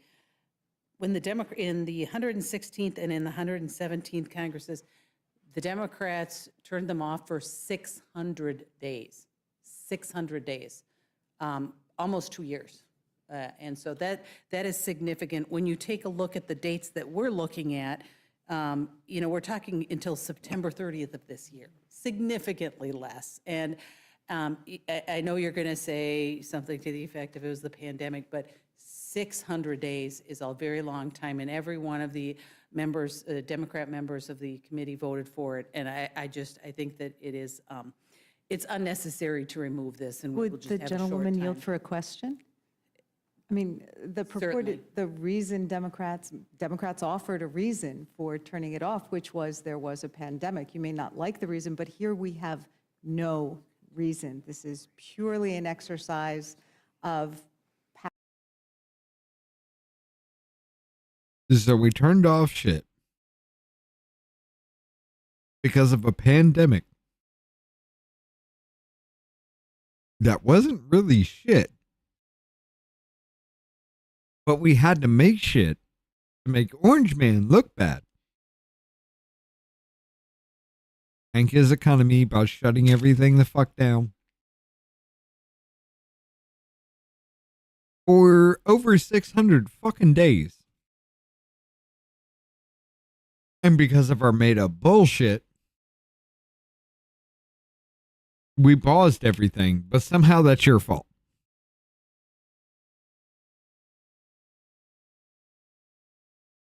It's your fault that we paused everything. Why? Because we didn't mask the fuck up? power or fear so that you don't have to take votes on unpopular topics. And reclaiming my time, I don't believe that was it, because committees continued to do their thing with remote, through Zoom and things like that. So committees continued to do their business. And I think what we're looking at here is, we're in the middle of a lot of things right now. We're in the middle of reconciliation. We're looking at all kinds of things right now. We're very busy. And plain and simple, Democrats are using That this was to a nice clog things up and to deflection, stop us Fishbach. from doing our business for the American people.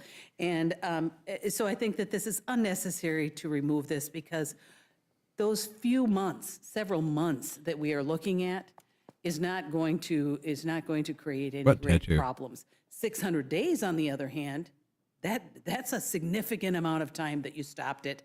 And all of you voted for that. All of you continue to vote over and over for it, to stop those things from happening, from the Republicans having any kind of power. So just to pursue. And I'm going to yield. I yield back, Madam Chair. Thank you, Ms. Fishbach. I think your pointing this out is very, very appropriate. I appreciate it. Any further Madam Chair? discussion? And Ms. Leisure Fernandez, you're recognized. Thank you very much. And I think the real distinction was that there was a discussion on this.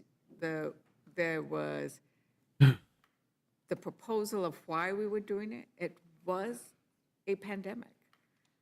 People were dying across this country. We were responding to a worldwide health crisis. And then, as arguments were made, Ma'am, even the CDC said 6% of all fucking recorded deaths were due to COVID.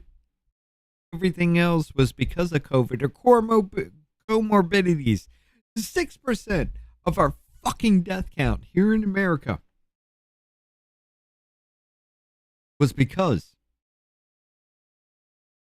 94% was due to or due to something else, a complication because of something else.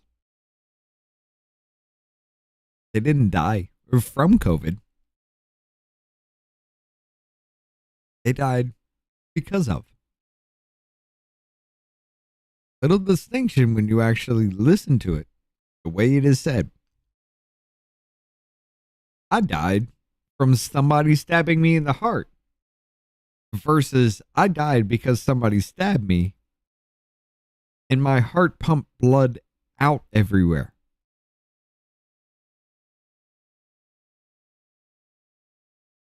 There is a distinction with that, you dumb bitch. Died from versus died because of. way different fucking ballpark. We shut down the country because we are morbidly fucking obese. We are horrible fucking health as a goddamn country. You motherfuckers said that exercising was a goddamn right-wing fucking ideology. You remember that? You remember all these left-wing publications said that exercise, because exercise, being in a healthy lifestyle, actually resists the COVID fucking strain? Or even if you did, being healthy, being active, having a badass immune system will help you get over COVID faster. Ladies and gentlemen, that was a right-wing conspiracy because apparently you don't actually have an immune system. It's just something Republicans made up. Y'all remember that, right? But because of the pandemic, because you don't have an actual immune system in your fucking body, here we are. Arguing what?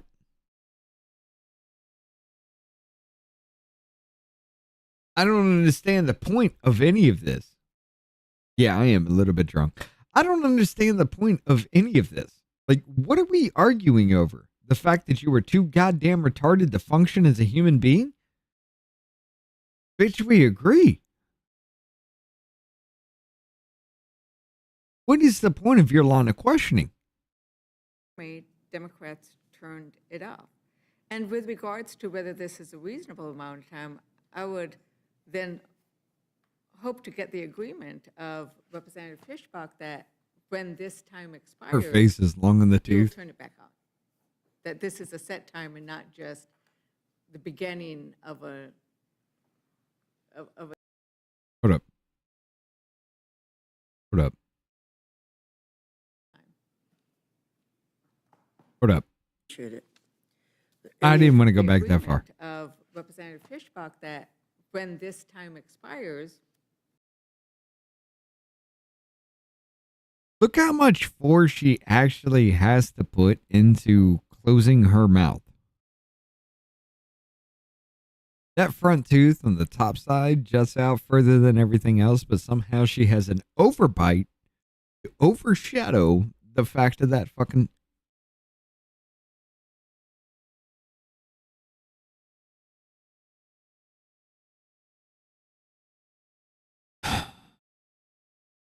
This is what happens when humankind comes at the end of the genetic barrel at this point.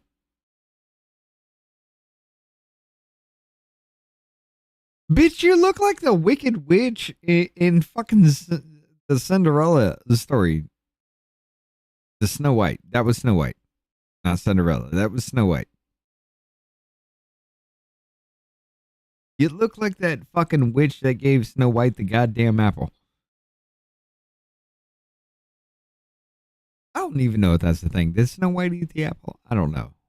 No, that was somebody else, wasn't it? That was Sleeping Beauty that ate the apple. Snow White pricked her finger on the spool thingy. Okay, yeah. But anyway, you look like that goddamn witch.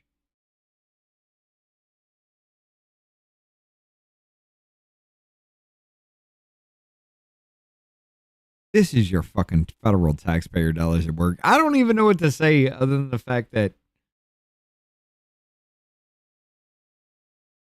Is that fucking Kitty?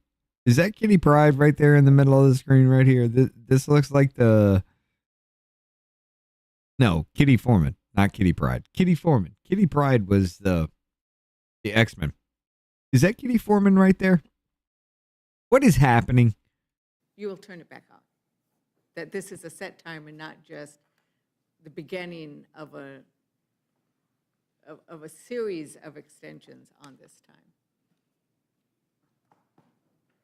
Yeah. If you think You this have is to a use reasonable every amount of muscle time when in your this face to expires, close your mouth. Will you support turning it back on? And right now, what we have in front of us is we are voting on these dates. And I am sure that those 600, I don't know how many times you had to vote yes to extend it on those 600 days. Right now, we're talking about September 30th, 2025, and that's. Her this mother's is what we been are long voting. gone. So I take it that was. You not ask a her, yes. her mother was But not yet necessarily a no. Her mother either. was I will take scalped, it. You're raped, and gonna- murdered we're by the gonna see white where it man. is. But I think that's the important issue, is having a rational reason for why this was happening. I The only feel like reason that we went a see little what's too far happening for now is myself. just when we're busy, well, Congress is supposed to be busy. It's our job to be busy. And there is no national emergency except for the emergency that Trump keeps creating as he. There is no national emergency, but the national emergency that you were just talking about a few minutes ago was the COVID pandemic that y'all blew out of proportion to scare people into thinking they were just going to drop dead in the street. But there is no national emergency now because you're not going to drop dead in the street. You never were going to drop dead in the street. There's no national emergency right now. How many illegals do we have in this country? How many fucking apartment complexes were taken over by Trinidad Aragua? How many American citizens did MS-13 murder? But there is no national emergency, ladies and gentlemen, because Orange Man is in office. Except the national emergency that Orange Man is in office. You see the circular logic that keeps popping up with this shit? I mean, there ain't no way you can walk this shit the fuck back, you dumb bitch. There ain't no fucking way you can walk this shit the fuck back. There's no national emergency, yet just a couple of months ago you were screaming we have a constitutional crisis on our fucking hands. Not even just a few. Just last month you were screaming we have a constitutional crisis on our hands. But ladies and gentlemen, there's no national emergency going on.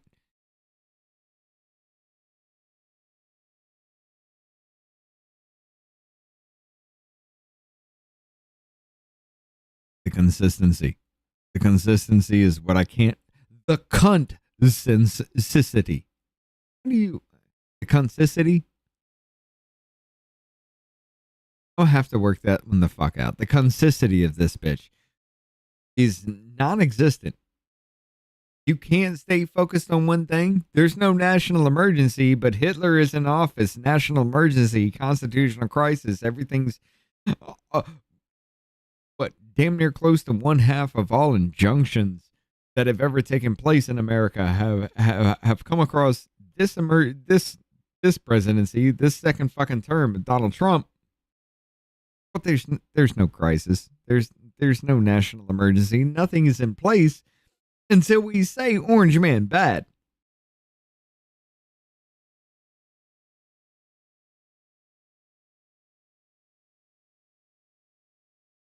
None of your argument makes sense, Fernandez.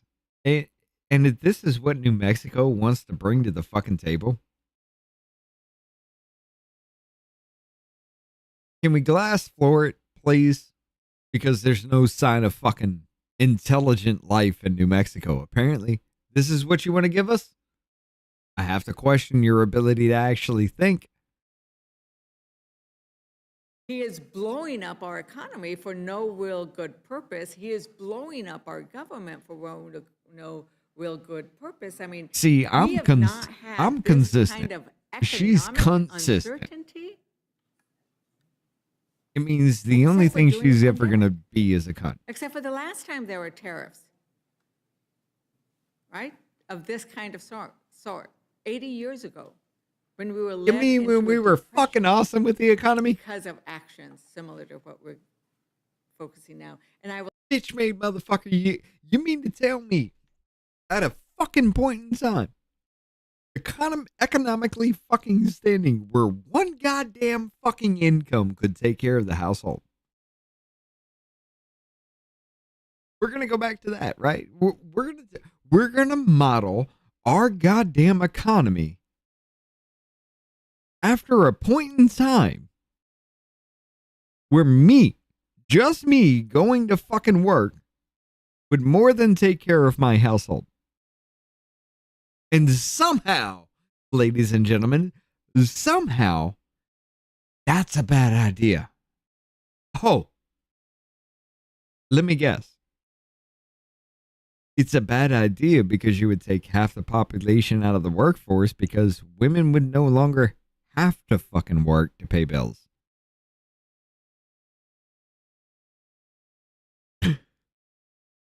Which would cut the economy of this country in half and put a lot more men working the fields, working the manufacturing base, working whatever. So women,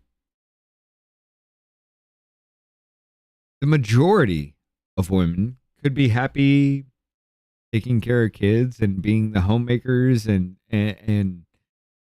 the communal resting point for everybody.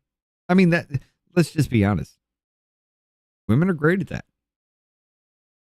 Doesn't matter. Women can fight with each other 100%. But they can put away their differences in a fucking crowd and not make a goddamn scene for the betterment of humankind. Whereas a man, we see somebody we hate, the first thing we want to do is just break a jaw.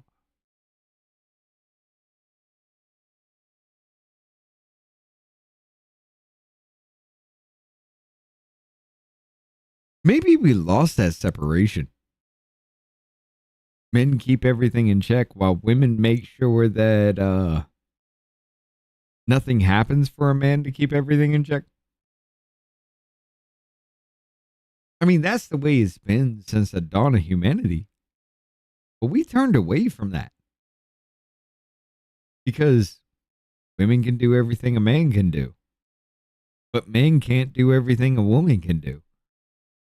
Huh. Is that non-binary system I keep hearing so much about? I'm totally fucking mindfuck confused anymore at what the Democratic Party is actually even trying to say. Consistency. Yes, I need it. I need the consistency of these bitches to be goddamn on point because none of this makes any goddamn sense. I will now yield time to my colleague from Pennsylvania. Thank you, Representative. The representative mentioned 600 days as the amount of time that the ROIs were turned off previously, but we're looking at the first 100 days of this administration in which serious questions of oversight are being raised. We have a Defense Department which, by its recently departed senior staff, is in disarray. We've got a Defense Department where the Secretary of Defense has participated in multiple unsecure conversations. Y'all do realize that's not going to catch on anywhere else but here. Consistency is never going to be a thing because no other talking head is going to use that word. Atmosphere. We're talking about Hashtag. tariffs that have changed You're right. our economic forecast from a soft landing without a recession to a likelihood of a recession. We're talking about profound changes to what is happening with respect to due process in this country, where you now apparently can be deported if you have a tattoo and you don't have to have Be due the one. process. So I think there's a Be the one. I'm going to say this. Be the one said if I was on one of these committees, I would have shot myself, hopefully within the first 5 minutes. Hours? I think I would have just taken I think I just wouldn't have taken any brain cells left. You're not allowed to quit. Why the fuck are you going to take yourself out?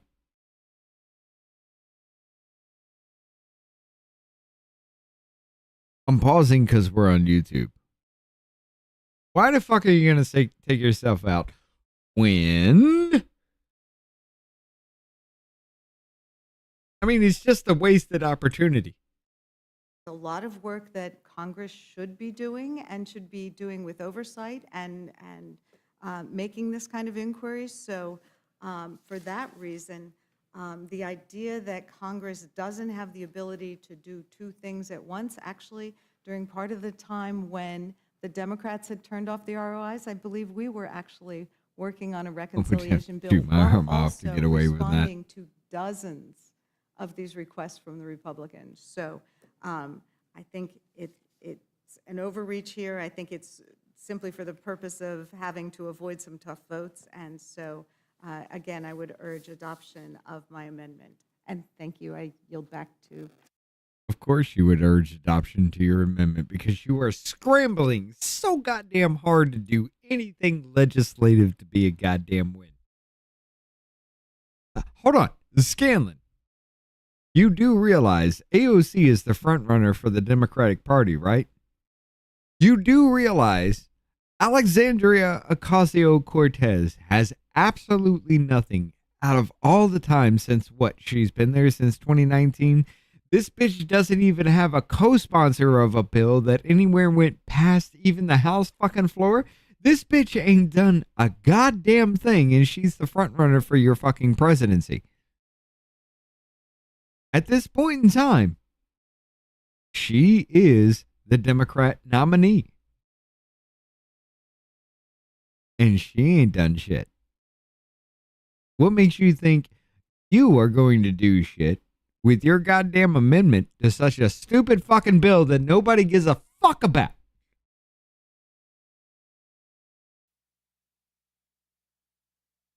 Yeah, keep your shit paused. Nobody Thank wants you to hear your both. mouth. Any further discussion on the amendment? If not, the vote occurs on the amendment from Ms. Scanlon. All those in favor say aye. Aye. All those opposed say no. No. In the opinion, the noes have it. I'd request a recorded Ms. vote. Scanlon requests a roll call vote. The clerk will call the roll. Mrs. Fishbach? No. Mrs. Fishbach, no. Mr. Norman? No. Mr. Norman, no. Mr. Roy? Mrs. Houchin? Mrs. Houchin, no. Mr. Langworthy? Mr. Langworthy, Kane no. Mr. Austin Scott? from goddamn Mr. Austin Scott, Poltergeist no. wants a Mr. recorded Griffith? vote about how Mr. her Griffith, no. fucking Mr. Jack? amendment's No. gonna fail. Mr. Jack, no. Mr. McGovern? Ms. Scanlon? Aye. Ms. Scanlon, aye. Mr. Neguse? Ms. Ledger Fernandez?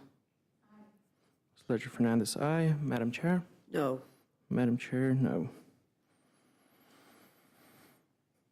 The clerk will report the tally. 2 yeas, 8 nays. The motion is not agreed to. Are there further amendments or discussion on the rule? Ms. Ledger Fernandez, you're recognized. Thank you, Madam Chair. Madam Chair, I have an amendment to the rule. I move to add the following 2 new sections to the rule, which would allow the House of Representatives to debate and vote on President Trump's reckless tariffs consistent with our constitutional duty. What does that have to do with the fucking fish? First, a new section stating that House Resolution 211 is amended by striking. I mean, Section are we not 4. on fish anymore? This amendment shall take effect as if included in the adoption of House Resolution 211. Second, a new section stating that House Resolution 313 is amended by striking Section 2. This amendment shall take effect as if included in the adoption of House Resolution 313. Now, for everybody out there who's not keeping track of all the different resolution numbers, what this basically does is say that Congress will no longer stop time and refuse to consider Trump's tariffs. Remember, Trump promised to lower prices on day one. Instead, his tariffs are crashing our economy, raising prices, kicking people out of work, and destroying people's retirement. Now, Republicans have stated in this committee that they are in support of those. We also have numerous reports of other Republicans who were critical of those tariffs. So let's have the debate. Let's do our constitutional duty, have the debate, have Congress make the decision with regards to whether we are going to tax the American people on goods coming in. Are we going to increase the prices for the American public or not? So that is basically what this does. And we only Why need is this 4 bitch still Republicans talking? to vote with Democrats to review the tariffs and stop this madness. But Republicans stopped a Democratic bill to vote on this by stopping time. I want to remind everybody of what their rule says. Each day for the remainder of the first session of the 119th Congress shall not constitute a calendar day for purposes of Section 202 of the National Emergencies Act. Once again, Congress... Wait. So they added something in there to say you're bitching, whining, and complaining to actually stop this resolution going forward does not actually affect the amount of time of this resolution. And you're going to sit there and complain about how you complaining about this does not affect the time of the resolution.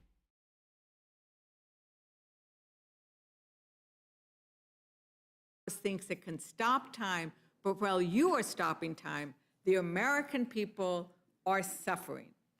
And so So why don't you shut your fucking mouth and actually get these things done instead of complaining about how this stops fucking time because you're complaining? ask that we adopt a rule so that Congress can exercise its constitutional responsibility to debate and vote on the tariffs. Yeah, so let's debate and vote and try to play this out. Let's just put everything on hold, the spending and everything. Let's just do all that while we fucking talk it out, because we know we're not going to get anywhere to the whole point to where it just needs to fucking continue.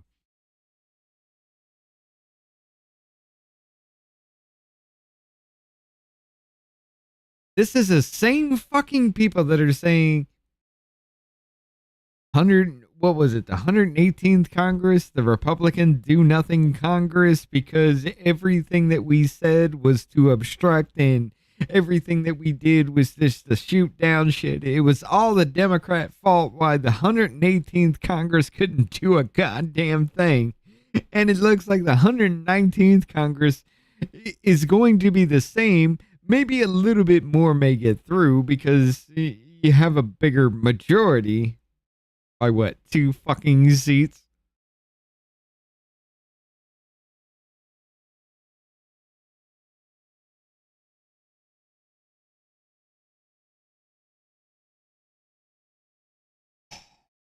And y'all wonder why I say Kazakhstan this bitch so much.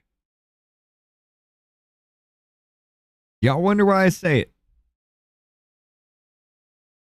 I urge my colleagues to adopt my amendment and to have the courage to have the debate on the tariffs. Have the courage to put my shit in there to fuck the American people in the ass with no lube. Madam Chair, parliamentary inquiry. I'm trying to figure out the relevance of this amendment to the motion that I made. Is it germane? Believe me, are you prepared to speak on that, Ms. Fishback? Okay.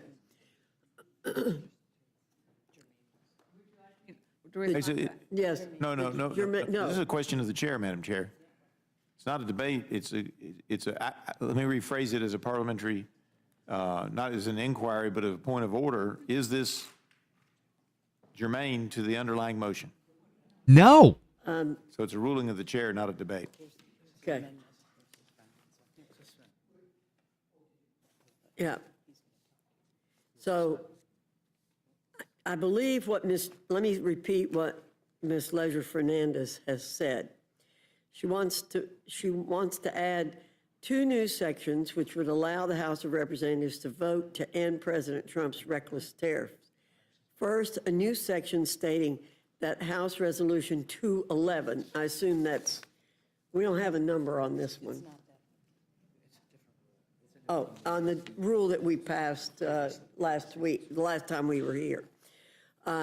Is amended by striking Section 4. It shall take effect if included in the adoption of House Resolution 211. So we would suspend that rule. And then a new section stating House Resolution 313, which is this one. No, it's 2 different ones. 2 different ones. So I see your confusion. We're all confused. Amended by striking Section 2, this amendment shall take effect. We're all confused. as if What the fuck are you included in talking the about? Adoption of House Resolution 313. Right. Apparently, my staffers told me to say things and I said them correctly. Because I'm too goddamn stupid to know what the fuck's going on. Everybody up there is too goddamn stupid to know what the fuck is going on.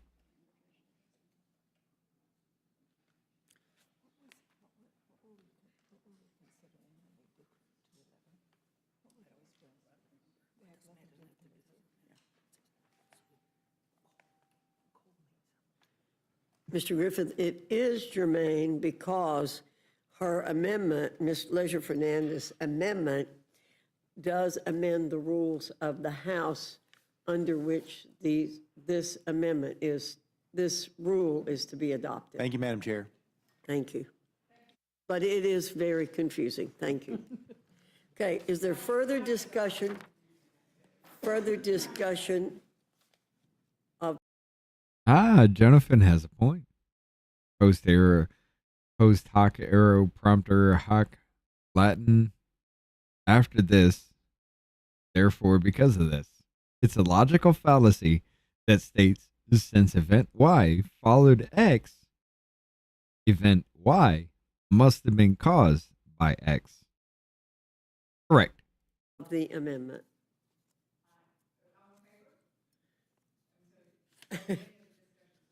Yeah. Hearing no further discussion, then the vote will be on the amendment offered by Ms. Leisure Fernandez. All those in favor signify by saying aye. Aye. All those opposed say no. No. No. In the opinion of the chair, the noes have it. No, he did not say on day one he would reduce price. He said on day one he would take the steps to reduce the price. But yes, be the one. And Ms. Leisure Fernandez requests a recorded vote. The clerk will call the roll. Mrs. Fishbach? No. Mrs. Fishbach, no. Mr. Norman? No. Mr. Norman, no. Mr. Roy? Mrs. Houchin? Mrs. Houchin, no. Mr. Langworthy? No. Mr. Langworthy, no. Mr. Scott? No. Mr. Scott, no. Mr. Griffith? No. Mr. Griffith, no. Mr. Jack? No. Mr. Jack, no. Mr. McGovern? Ms. Scanlon?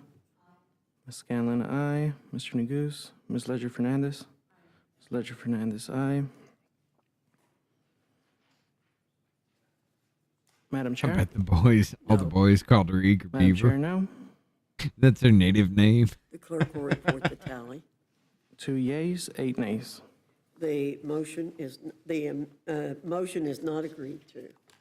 Are there any further amendments or discussion to the motion by Mr. Griffith? Hearing no further discussion, the question is on the motion from the gentleman from Virginia. All those in favor signify by saying aye. Aye. Those opposed say no. In the opinion of the chair, the ayes have it. The motion is agreed to. The motion to No recorded report vote? is agreed to. Accordingly, the gentleman from Texas, Mr. Roy, will be managing this rule for the majority. Ms. Leisure Fernandez for the minority. And without objection, I would like to Wait. adjourn the committee in memory of Molly McGovern. Are you going to... This is going to be the most epic bullshit I have ever seen in my life. Are you telling me that when this shit hits the fucking house floor and you guys start making these arguments, Chip Roy will be the head of the argument, while Leisure Fernandez is the opposition?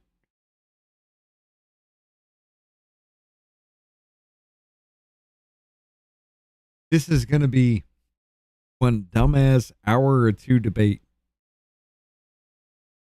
The dumbest... God damn it, I'm going to have to find it. I'm going to have to fucking...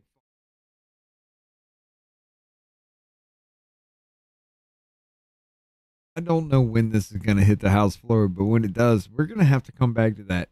Chip Roy and his crew versus Leisure Fernandez and her crew. That might be bitch fight number 5.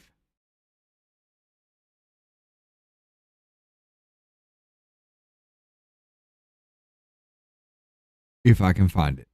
if it actually fucking happens, that will if I was going to say habitually, we come up with a new, instead of eventually, I was going to say habitually. That will, if that happens, that will be Bitch Fight 5.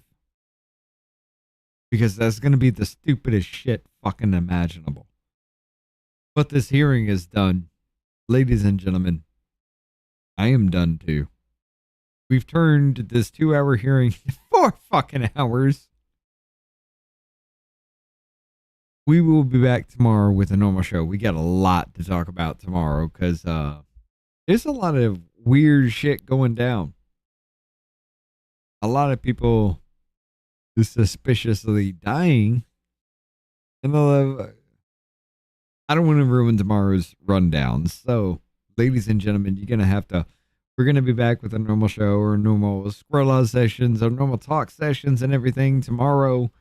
Me and Dave are going to sit down. We're going to go through some of the shit. But for right now, got to get my ass out of here. I got to go to bed. Got to get up and go to work. And I definitely got to spend some time with the wife before I crash out. I appreciate the fuck out of every single one of you. You guys are amazing. And you're pushing us to do more. I got to say, fuck you guys for making me do more, but also I appreciate the fuck out of you for making me do more. However, Tuesday we got a show. Wednesday we have the drone hearing. That's going to be fun to go through. Thursday we got our normal show. Friday we're going to go through the hearing about our next manufacturing boom, the Industrial Revolution. Again, the second Industrial Revolution of the United States. So they're saying. We'll see how that turns out. We'll see what they got to argue about that. That comes Friday. But for right now, ladies and gentlemen, don't forget, you got your Choices Not Chances podcast with Ryan, who's going to bring you something every Friday. Every kind of military situation, military talks, the things that our military sees. You're going to want to go for the Choices Not Chances podcast for that. For your drama that has absolutely nothing to do with politics in any shape or form, and the weird shit that people do, you definitely got the Pretty Antisocial podcast out there, because they're going to bring you a lot of weird shit that people do, has nothing to do with politics, and everything to do with the smooth brain people trying to succeed. It's awesome. You also got the Business Party podcast. They're going to bring you memes. They're going to bring you gaming. They're going to just fuck off and have some fun, ladies and gentlemen. I will be back tomorrow with Davey with a regular show. Until then, don't forget, you got your watching the Watchers community out there. You got Rob right before us. Y'all have shit packed for the week. I appreciate the fuck out of every single one of you. And I'm just going to go ahead and end it right here. Have a good night. We'll see you again very soon. Comes a president. We can't start our own little business here. That's all I need. I'll make it happen with some work and belief. Know what I want, so I'll take it on. I've made mistakes, but mistakes make you strong. Let's break it down for a minute. I want the crown, I'm gon' get it. You hear me loud, man, I'm winning. Yeah, Charlie Sheen will be grinning. These ladies know that I'm sinning, and this is just the beginning. I'm closing in the night inning. There ain't no point in resisting. Living life like a dream. David right, that's the thing. Every night got a team. I've been tied to the scene. Out on stage, here I'm screaming. Okay, it's a dream, and I pray as a team. One day it'll be me. If I want it, then I'll get it. Head down, don't regret it. Push myself to the limit. If I play it, then I win it. I'm just saying, I'm just living for today. For a minute, I don't stay. I just visit, have no shame. I admit it. Looking at me to see if I succeed, to see if I believe. They're looking up to me. They want the best of me now, best of me now, best of me now, best of me. They want the best of me now, best of me now, best of me now, best of me. They want